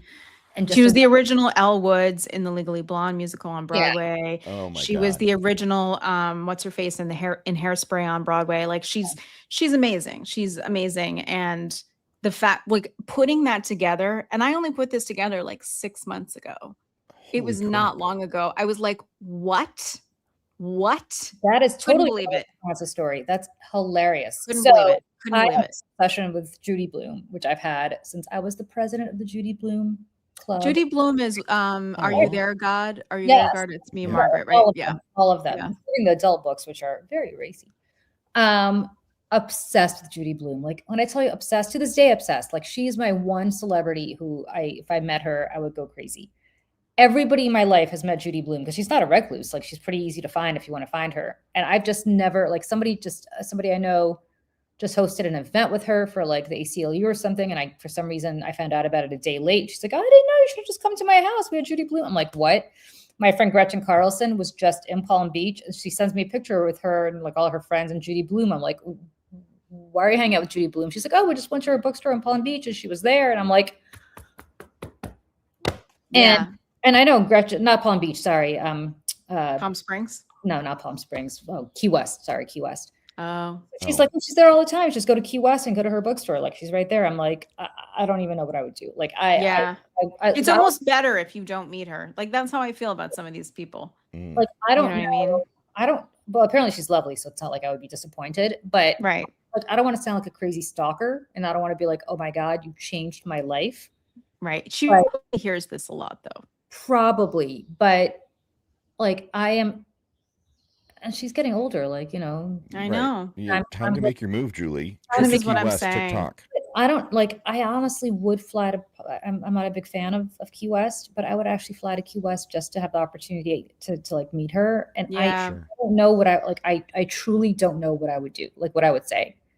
Like write it down on a piece of paper and then walk in and recite it. But just I want to like go up to her and just give her a hug and be like, you transformed my life. Like you were the single of any, not my parents, obviously. I think you start with, I was a refugee from the Soviet Union and I moved to the United States and I read your books and they saved me during a very difficult time, which just happens to be true. By the way, totally true. Totally. Yeah, I think that's the story. Because the hook. As somebody who had ostensibly nothing in common with the girls in her book because they were all, very all-American. Very all-American. Like I saw myself in them.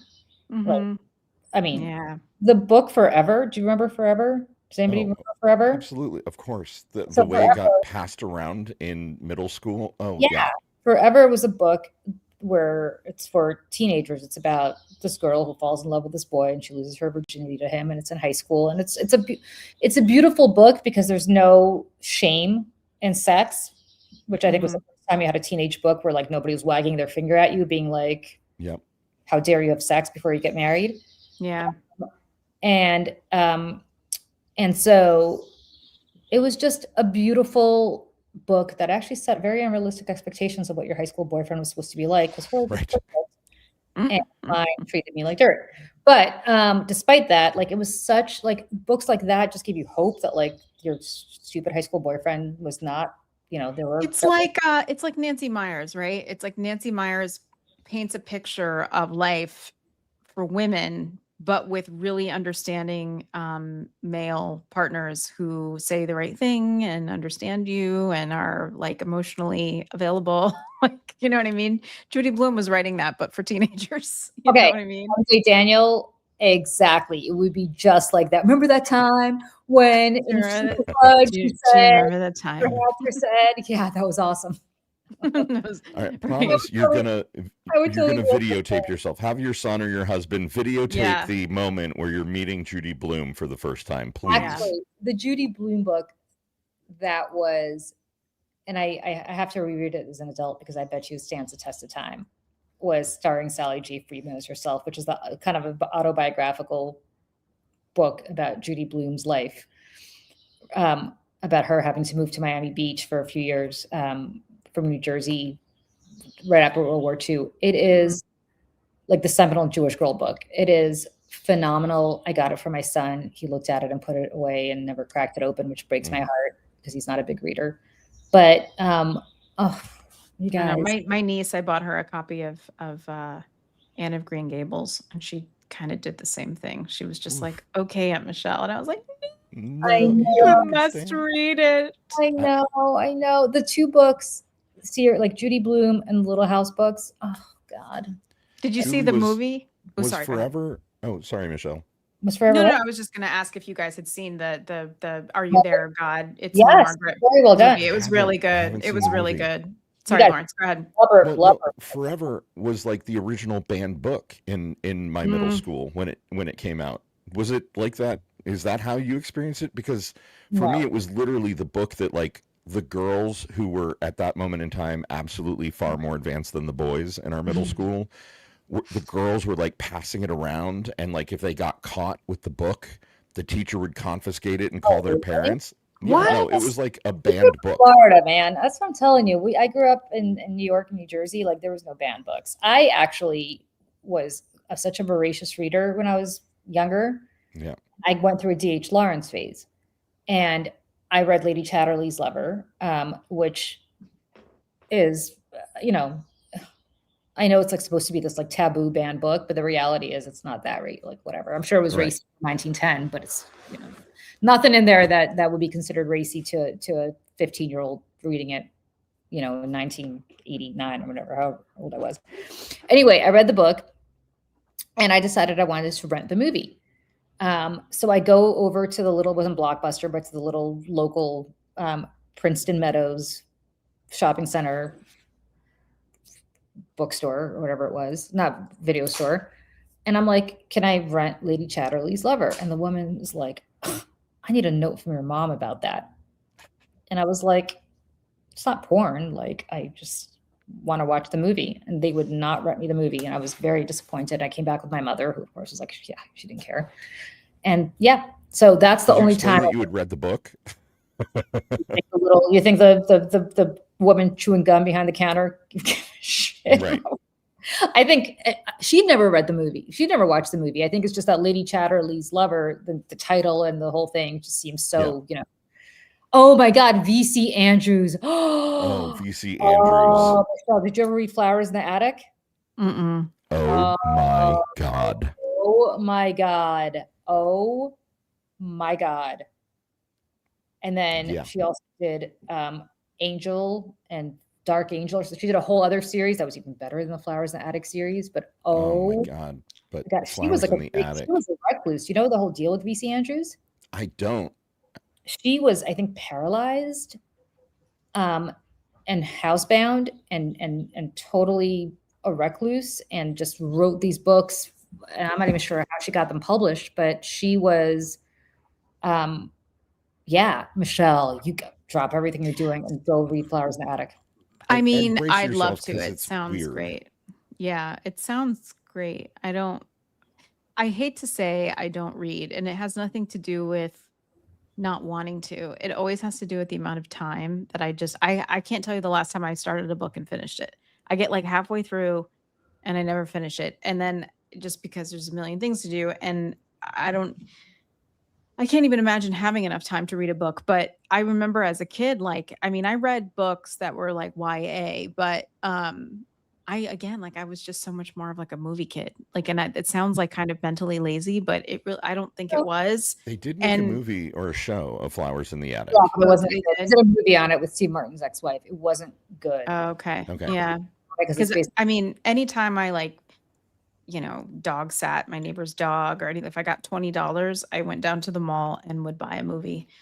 So I stacks and stacks and stacks and stacks of movies as a kid. But I always say, whatever you do as a kid and you love, Julie, you and Lawrence, you both read so much as kids, and now you're great writers, and you're contributing with your writing, and I'm contributing with videos. you're contributing incredible art, honestly, with what you Really? The videos. I guess that's my point. It's just we regurgitate that kind of as adults, but Yeah, I was an insatiable reader too, Julie. Like literally, like the encyclopedia, the back of the cereal box, me the too. Time magazine, yeah. It was everything. such an escape. And Lawrence, it was such an escape. I'm sure for you too, right? I'm sure did not have easy growing up. It was such an escape for me to just get out of my own reality, because I had a pretty tough childhood. And it was just that's what I mean. I kind of started, I don't want to get all maudlin, but the whole Little House on the Prairie thing, I didn't want to go to Hollywood to go to Hollywood. I wanted to go to Hollywood to get out of the Bronx. Mm. Right. It looked very pretty on the prairie. It did not Right. it did not look like Unionport Road in the Bronx. Right. Right. There were places to run around and grass and pretty dresses that you got to wear. And Flowers in the Attic, I believe, and people of my age will tell me if you agree. I think Flowers in the Attic is the reason Gen X is so messed up. Because just to sum up for you, Flowers in the Attic was the premise of and I'm not giving anything away, was about these twins and their younger siblings who were living a happy life with their mom and dad somewhere. And then the dad dies. And then the mom goes back to her family in Virginia, who are very, very, very rich. But the mom can't tell her parents that her children exist. So she tells them, just go wait in the attic while I tell your grandparents that you exist. But she never does. And they're locked up in the attic for years until they finally escape. And the reason is because the parents were brother and sister and were incestuous and had the kids. What? And then the kids become incestuous. Right. Why does anyone want to read this? Oh my God. It's awful. You know what? Good. It just popped into my mind, Julie. Oh, so good. It's all about incest. It's all about gothic. Like, oh God, it's so gothic. It's so yeah. And I don't want to read the that. little kids get sick and they have to survive by drinking the blood of the big brother. Like, no, that's do you remember hard. that part? Yes, and they get poisoned with arsenic on the donuts to this day. If I ever to this day, I am 3 years old. To this day, when I see powdered white donuts, I think twice. I'm like, this no. The books that I was bringing into like 5th, 6th, 7th were like John Grisham. Like I just can't imagine. Like, I don't know. This is I'm not describing it properly. It's so good. It sounds horrendous. It's so want good. no part of that. But it's good horrendous. Like you must read it because know. Julie, I think you're right. It literally warped all of our brains in exactly the same way. So good. It's got incest. Sounds it's got arsenic. It's got crazy family. It's got all of it. And I don't know why it's so good, but it's so good. I just don't want to feel like that when I'm well. And Brian here in the chat says, read The Handmaid's Tale if you haven't already, which I have. And obviously I've watched the show forwards and backwards 4 times. If you are not watching The Testaments, which is the sequel to The Handmaid's Tale, get on it. It is so good. It is way better than I could have ever expected it to be. It is outstanding. It is like, I don't know, 10 plus years into the future, with like the daughters of some of the handmaids and like what's going on. And this is the sequel, of which there was a book written also that Margaret Atwood wrote with Bruce Miller, who was the showrunner for Handmaid's Tale. Created this book, The Test, which now the show is on. I know that I think there's a little bit of differences, but for the most part, all the same, and just incredible. June is back in it. It's so good. It's so good. Everyone should go watch it. It's Hulu and it's Disney Plus. And also, I just want to say, speaking of things that we read as kids, and I had texted Julie about this yesterday, Lawrence. I don't know if you saw the story. There's a really cool story, and I have screenshots here in a second. About the Iliad, and I did read the Iliad as a kid only because Michelle's in 4th grade. I'm like, what? Yeah, because I did Odyssey of the Mind. I don't know if anybody knows Odyssey of the Mind, which is like this like competition thing that kids do, and there's like a long form problem and then a short-term problem. And the long form problem, you could do anything from like physics to like engineering, like all different things like that. But then there was a performance element too, and you could write a play, and you had to, at the time, take something from the Iliad and then put it, there'd be a theme or something, and you would have to write a play. One of them we did about betrayal and the Iliad and Agamemnon or something. And then to Julius and Ethel Rosenberg. Like we wrote a play about Julius and Ethel Rosenberg, and we had a time machine, and we made it. My friend's dad owned a lumber supply company. So we had like giant boxes and stuff that we could use. And I mean, it was very, very inventive stuff, but you had to save all your receipts. So you couldn't like spend too much money. So like rich kids couldn't like buy their way into the whole thing. Anyways, yeah, it was really cool. I did it. And that's why I read the Iliad as a very young kid.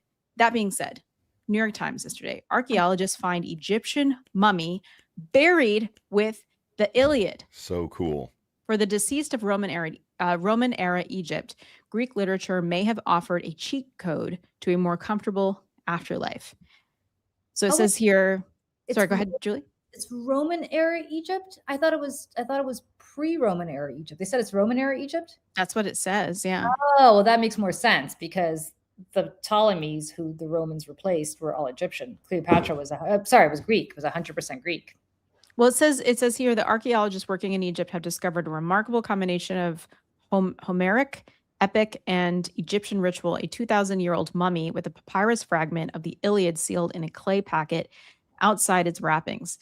It is the first time a literary work has been found playing a functional spiritual role in the mummification process, and it suggests that for Roman era Egyptian, the Iliad, specifically some lines from Book 2's catalog of ships, I don't have my glasses on, was perhaps as crucial for navigating the afterlife as a magic spell. But just so people can see it, like those are the fragments that they found. They found it in the dumps. There's apparently a huge dump site somewhere in Upper Egypt, I think, like where archaeologists have been having a field day because apparently it's just all this. By the way, has anybody here ever been to Egypt? Mm-mm. Not yet. Okay. I've been to a lot of places. The coolest place I've ever been. Unbelievable, start to finish, every part of it. I believe it. When I tell you incredible, like just go. It is amazing. Yeah. Sorry, go ahead. They have the best preservation of their antiquities I have ever seen because it was buried under sand for thousands of years. So no moisture or anything. Yeah. You know that Abu Simbel, that huge temple with those two pharaohs sitting on top of it? Oh, yes. Yeah. This is my impression of Abu Simbel. Those two pharaohs. Like on a runway. But that was excavated by Napoleon's troops. It had been buried under sand for thousands and thousands and thousands of years. So they have preserved their stuff so well. Forget the pyramids because that's not even the coolest part of it. Like you have to go further south to go see the really cool stuff. But it is so amazing. And then you go to Greece, and Greece has done jack shit. Also, British looted the Elgin Market. Yeah, I mean, they had a different situation. Yeah. And this was like a non-royal. I think that's the other cool part about this. This is like a non-royal male that was dug up.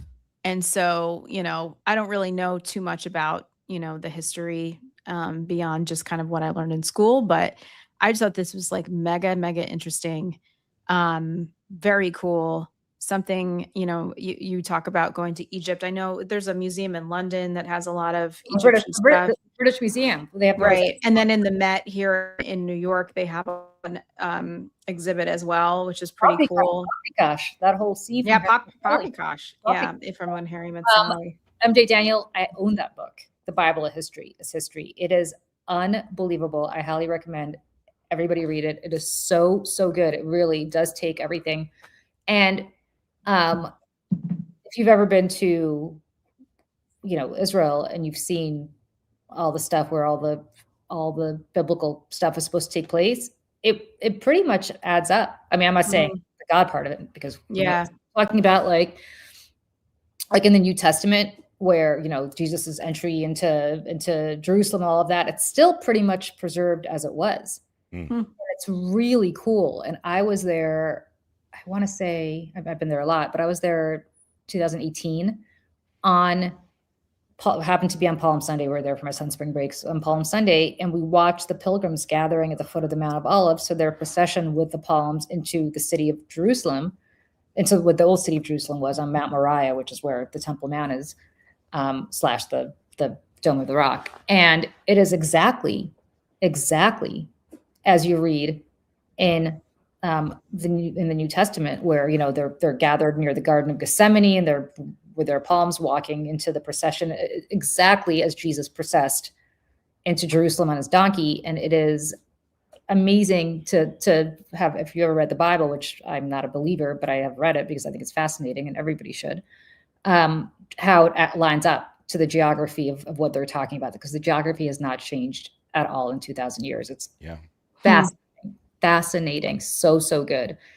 Same thing. If you go to Alexandria in Egypt, and Alexandria was like the seat of intellectual power during Cleopatra's time. And the Library of Alexandria, when it burned down around 300 AD, we lost. The things I know. never get Right, back. all the library, like the books and everything, Of right? course, I mean, but- so much. Yeah. But to look at the harbor in Alexandria, which was such a famous harbor, it's not the same anymore. It's much Dredged it smaller. and changed it. Yeah. But still, despite that, it's shaped the same way, and you can see, you can kind of visualize all of the stuff, and it's insane. It's just like that whole thing. Like, I love it. Like, I love seeing stuff like this. Nothing gets me happier than except for Judy Blume than gets me than stuff like this. I love. There's a Did you great see- oh, sorry. Well, No, I was just gonna. There's sorry, I think there's a delay. I was just gonna say on Netflix, there's a couple like short docuseries about that are like kind of acted out with actors and stuff, and which I guess is what we have to do now to get people to pay attention. But one about Cleopatra, and one about Alexandria, and I What's it on? don't know. Netflix? I think so. Yeah, I'm sure that you're going to find historical inaccuracies, Julie. So maybe this isn't for you, but there might. But overall, though, I found them really, really interesting, and I learned a lot. So just throwing that out there if people are interested. Kevin, I did not know there's a Roman Colosseum underneath the Guildhall. Really? I'm gonna have to go check that out in London next time I'm there. And also, Teresa asked if you'd be able to follow the Testaments if you have a Handmaid's Tale. Probably not. It wouldn't. There would. Yeah, probably not. You could watch it, but you wouldn't know what's going on. Or the universe that's you're watching. Don't tempt me with a good time. If anybody here wants to start a Judy Blume book club, I am. Julie, did you see that they found a gigantic 70-ton curved block in the harbor of Alexandria that they think is a piece of the lighthouse of Alexandria? Really? Yes. When? Within the last couple of weeks. I kind of saw the news. Yeah. Oh. So for those that don't know, the lighthouse of Alexandria was one of the 7 wonders of the ancient world. And we know that it existed, but we kind of don't know a lot of the details. But yeah, they think they have found a piece of it. Mm. Do you know? Yeah, I'm seeing this. I'm seeing this here. It says it looks like ruins under the Mediterranean, but archaeologists found 22 massive pieces of a lighthouse lost for more than 1,600 years. That's what it says here. Yeah. Do you know The what operation is part of the Pharos program and digitally effort to study, scan, and digitally reconstruct the vanished monument that once helped ships enter Alexandria's harbor. Very cool. Wow. You know what I want them to try to excavate? The Colossus of Rhodes, if that's even there anymore, which is, it used to be, so Rhodes in Greece also used to have a huge harbor. I've never been there, so I don't know if they still do.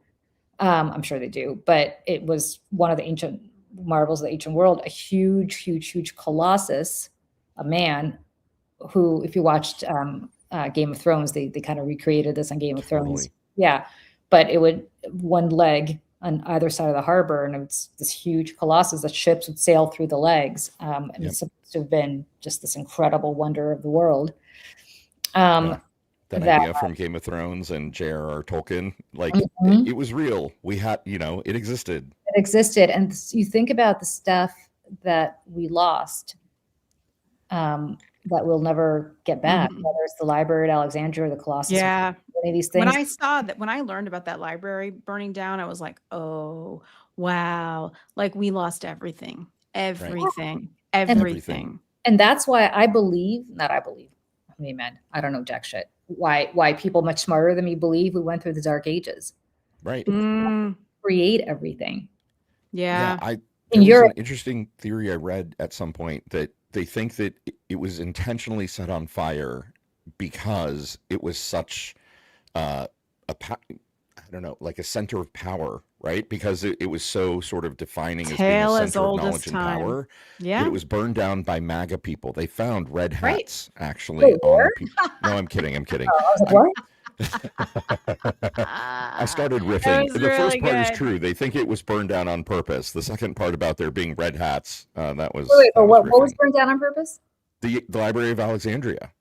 Oh, interesting. I didn't know that. Because, well, think about what's happening now, right? Charlie Right. Kirk, all the, JD Vance, don't go to college, because if you have smart people, you can't manipulate and control smart people. And Rosie. And Yeah. what's that? Sorry, Rosie. Yes, Scylla and Charybdis. That's if you read the Odyssey, between a rock and a hard place. That's from the. Well, first of all, it's also from a great Police song.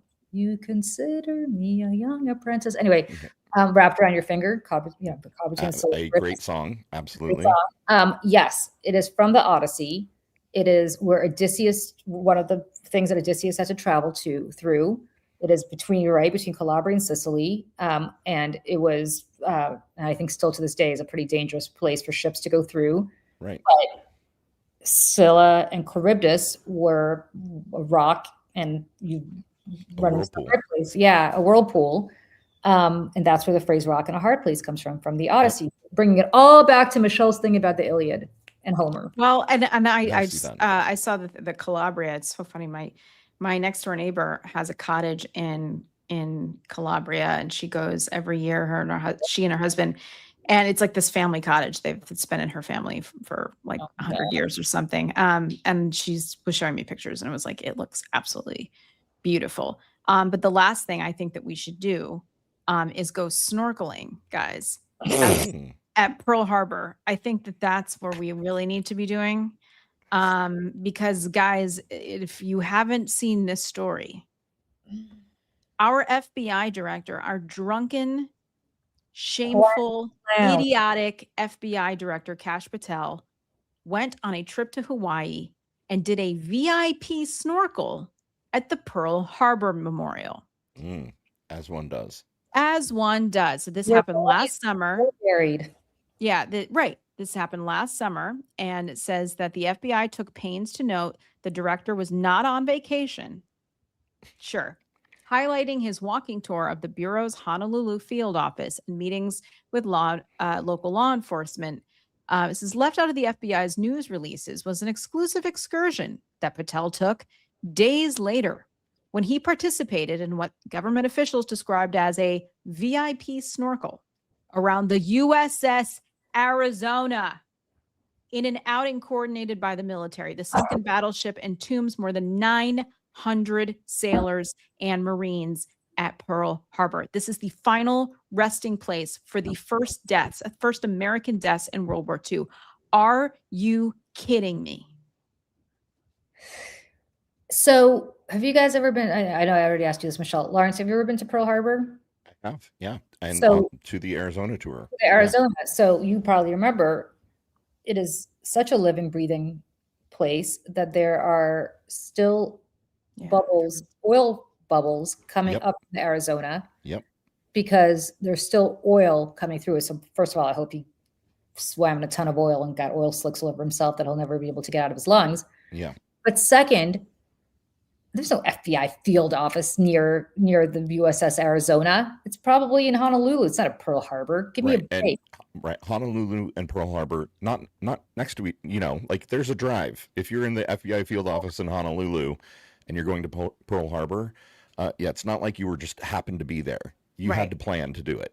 It is and of all the places in Hawaii to go, right? That's the place. Because he couldn't, because you can't do it, and he's like a little kid. If you can't do it, he wants to use his power. I'm going to be special. Yeah, I'm special. Right. Like you can go snorkeling in Hawaii, I am sure, in any number of beautiful places. Everywhere. But I'm going to do it in a place nobody else can do it because I'm the FBI director. This guy, I'm the FBI director, and I'm going to shotgun a beer with the USA men's hockey team, and I'm the FBI director, and I'm going to make special personalized bottles of bourbon that say FBI director Kash Patel on it. And I'm the FBI director, so I'm going to use government taxpayer funded planes to to fly my stupid girlfriend around and her friends and provide security for her. That, by the way, while you are paying $7 a gallon for your gas, Yep. and you are, and there are Americans that are literally in bread lines now, and the Yep. lines are getting longer and longer and longer. I saw a report out of Los Angeles that people are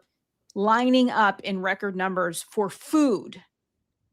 We have this FBI director and the rest of this shit show of an administration doing dumb stuff like this that is not only wrong and horrible and wasteful and just immoral.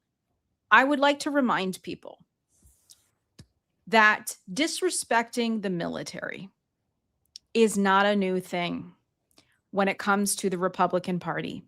They love to oorah, star-spangled awesome literally all the time and talk about we support the troops and we do this. No, they don't. This has been going on for a very, very long time. It started with what the Republican Party did to Max Cleland, a triple amputee from Yep. Vietnam. They normalized his service and patriotism and took this man down and sent him on a spiral that led to, I mean, one could argue, an earlier death than should have happened. Yep. And it started there, and it goes to Pete Hegseth. It goes to and Mark Kelly, from Donald Trump to John McCain to Kash Patel snorkeling at the USS Arizona. You know, Michelle, I have a good friend, and I don't know if she'd be willing to do this, and I probably should not be talking about it publicly until I asked her, but I have a very good friend who was Max Cleland's companion for many years before he died.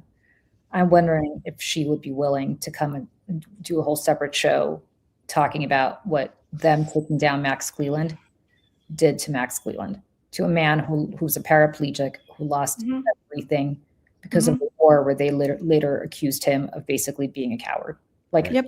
dearly, because we think questioned his patriotism because he didn't vote 100% in favor of like funding or after 9/11, essentially. Yeah, I would love to see if she, I don't know whether she would. She's had her own share of tragedy lately. Of So course. I don't want I to. would watch But that. this, yeah, I mean, and this is where this is, I'm not saying it started here, but I think that this was kind of the beginning of normalizing, you know, going after or just disrespecting members of our military and using them as props only when it is convenient. And, you know, there was an outcry when all of this happened from both sides of the aisle, but what happened, and he was ousted from his seat. Right. He lost. Yeah. Lee Atwater, the whole, you know, Yes. the politics of just absolute nastiness. Yes, I Lawrence, really think, 1000%. yeah, Michelle, you and Julie and, you know, Cliff Schechter and a bunch of people, other people that we know, I really think there should be a show. There should be something that you all do that really digs into how did we get here? How did we get to this moment in time? Because so much of it is about the decisions that got made on campaigns to punish and to demonize. Yeah, I mean, it's. But that was my son banging. I want to be very clear because I'm going to embarrass him now. That was my son banging a piece of furniture because I told him to brush his teeth and he wouldn't. And I said, I'm not going anywhere until you do it. And that was him banging. And now we can hear him stomping up the stairs. Yep, now he's stomping away. I just embarrassed him publicly. The reason I did that was because, you know, now he slammed his door. Yeah, well, that's what having a teenage. Live and learn, kiddo. Live and learn. I'm going to have to give him a little call later. Have a Oh, chat. so I got to tell you, Michelle, before we go quickly, I ordered a desk for an office that I'm trying to set up. It turned out to be a total scam on Etsy, and it was from an Indian shop that just shut down, took my money, and never. Oh, boo! Luckily, thank you, Etsy immediately refunded my money. But now I need. They're good like that. Yeah. Now I need a new desk, so I was going on Etsy to look for new desks. I want to support small businesses, not the scammy kind, but the real kind. My son is looking at this, and he goes, Michelle could do that herself in 2 seconds. Why are you paying somebody on Etsy to do this? Every single beautiful restored antique desk, Michelle. He's like, Michelle could do that. I love your kiddo. Aw. Loves Michelle. He loves Michelle so much. I love him. He's such a good kid, and he, you know, he struggles to listen, but he's of that age. Toothbrushing aside. Yeah, and it'll, you know, we'll get there. But no, like heart of gold, the little kid. Do whose name I won't say. Your Latin studying child. Yeah. But we're done with Latin. Yeah. Well, like, and listen, I know we need to go here because it's, it's time to go, but I really am serious. And Lawrence, I think that's a good idea to talk about how we got here. And I think that Lee Atwater and Roger Ailes and like, Yep. I mean, Roger Ailes, I'm not even talking about Fox News Roger Ailes. I'm talking about like Roger Ailes Nixon. Oh, Do you know what I'm saying? Like Right. from Nixon's dirty Right. tricks to Lee Atwater to what Yep. happened to Max Cleland. I mean, like there is a ripple and domino effect of what the Overton window was moved and what was normalized, what became acceptable in campaigning in this country to win at any cost. Yes. And that cost has been the soul of this nation. Right. The death of cost American has- democracy. Yeah, it's Yeah. been the death of American democracy. The cost is what has happened to American veterans from people who did this, who've never served a day in their lives. All right, You chat, know? back me up here. If you'd be interested in hearing Julian and Michelle and like Cliff Schechter, who's a political consultant, David Schuster, who was also a broadcaster on MSNBC, talking about like the death of American democracy by the, campaign Campaigns and ads. trickery and the perversion of the media. I think you could do a paid series on that. And well, I don't know about paid, but I will ask my friend. I have no idea whether she be willing, but if she is willing, I am very happy to have her on because I did not know Max Cleland. I've met him, but I didn't know him. She spent his last years with him. And if you guys know Marcus Flowers, who ran against Marjorie Taylor Greene, he's a wonderful person. I love Marcus Flowers. He is incredibly kind-hearted and generous, and a veteran, and a great American. Max Cleland was the first person to endorse him when he ran for Congress. Yeah, and we've talked at length about all of this, and people don't forget. Yeah, and it's part of the story that has led us here. Okay, friends, I've got to go make sure my teenager brushes his teeth so I can go take him to play squash. Can I plug one thing before we go? Please. Anything you want, always. So I just published an article on Blue Ant Media called Running with the Devil. It is about my experience sort of being at the leading edge, being laid off because of the impacts of AI, and then also using AI to build a website that sort of proves my case that we should be really, really, really afraid of what is coming with AI, and that we are not ready. And politically, we are absolutely up Schitt's Creek without a paddle. So I'd love it if people could go check it out. I just dropped that in the chat on YouTube.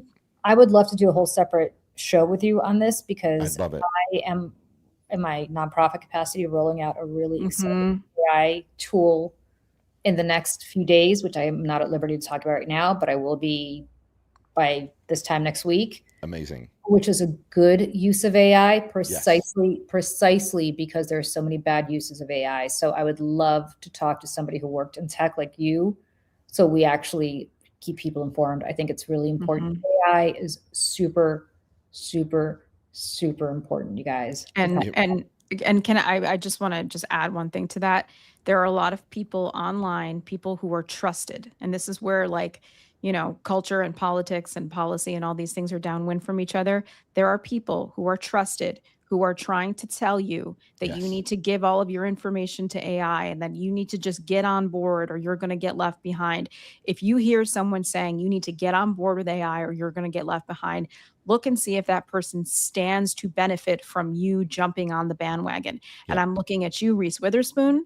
I'm looking at you, Mel Robbins. A lot of these people are telling their followers to give their financial information over to AI platforms. Insane. Do not do it.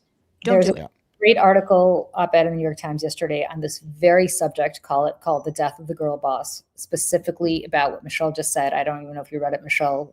Probably not. Saw it. Yeah, I saw it. So absolutely, Michelle, you're so right. Lawrence would love to do a whole separate that would be great. Thanks. On that, because I think it's so important. All right.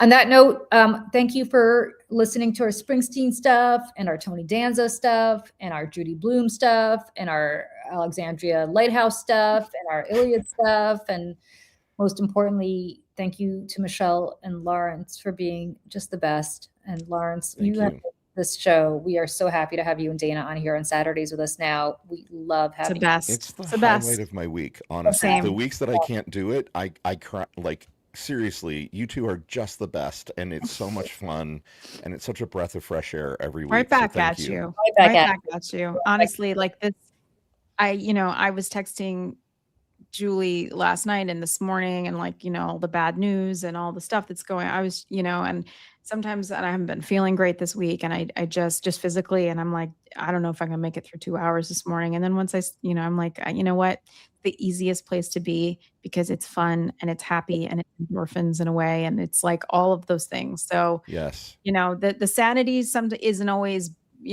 doesn't always come by happiness or joy. Sometimes it comes from catharsis or venting and like other things like that. And I think that this is a safe space here to do all of those things. So Lawrence, thank you as Thank always for being here, and Dana, and you're just both like good souls, and we're just so Thanks. grateful to have you here. Dana's not with us today is because she's having a little weekend. She's had a She's tough week. hiking with goats, like Yeah. her best girlfriends and her daughters and her goats. So she's in a very beautiful place, Whidbey Island. Yeah. Oh, Woodby Island. Yeah. Okay. On that note, friends, we will see you here next week. Lawrence, you're back here next week, right, with us, hopefully? I am not. I am in Chicago next week, Ooh. and Okay. International Men of Leather is happening in Chicago next weekend, and I'm going to have stories that I will not That be is able to tell fun. you because Actually, they you will know be what? I triple think X rated. My husband, I you think, know is what? going to be in Chicago next weekend too. Not for that, but he's going to be in Chicago also. Or is he? Things we don't know. What, Lawrence? We expect the entire download the following week. Then Yep. you are definitely going to be able to tell us, even though it's X-rated. We'll have Absolutely, yes. Yes. Yeah. I'll tell you about all the people that I saw who shouldn't have been there, and yeah, exactly. Members of Congress. Yeah. wide stance. Right. Okay. All Tony right. Danza. Tony Danza. No, Tony Danza will be walking down Columbus Avenue screaming at the top of his lungs about how he's I got 10 shows. I got 10 shows. I got 10 shows up. Okay. Everybody, so good to see you. Lawrence, have the most amazing time at the International Men of Leather Thank you. Symposium. Right. It's a conference. Yeah. conference, right, in Chicago. And we'll see everybody back here next week. Michelle and I will see you well before that in the next couple of days. Bye, everybody. Bye, everyone. Bye.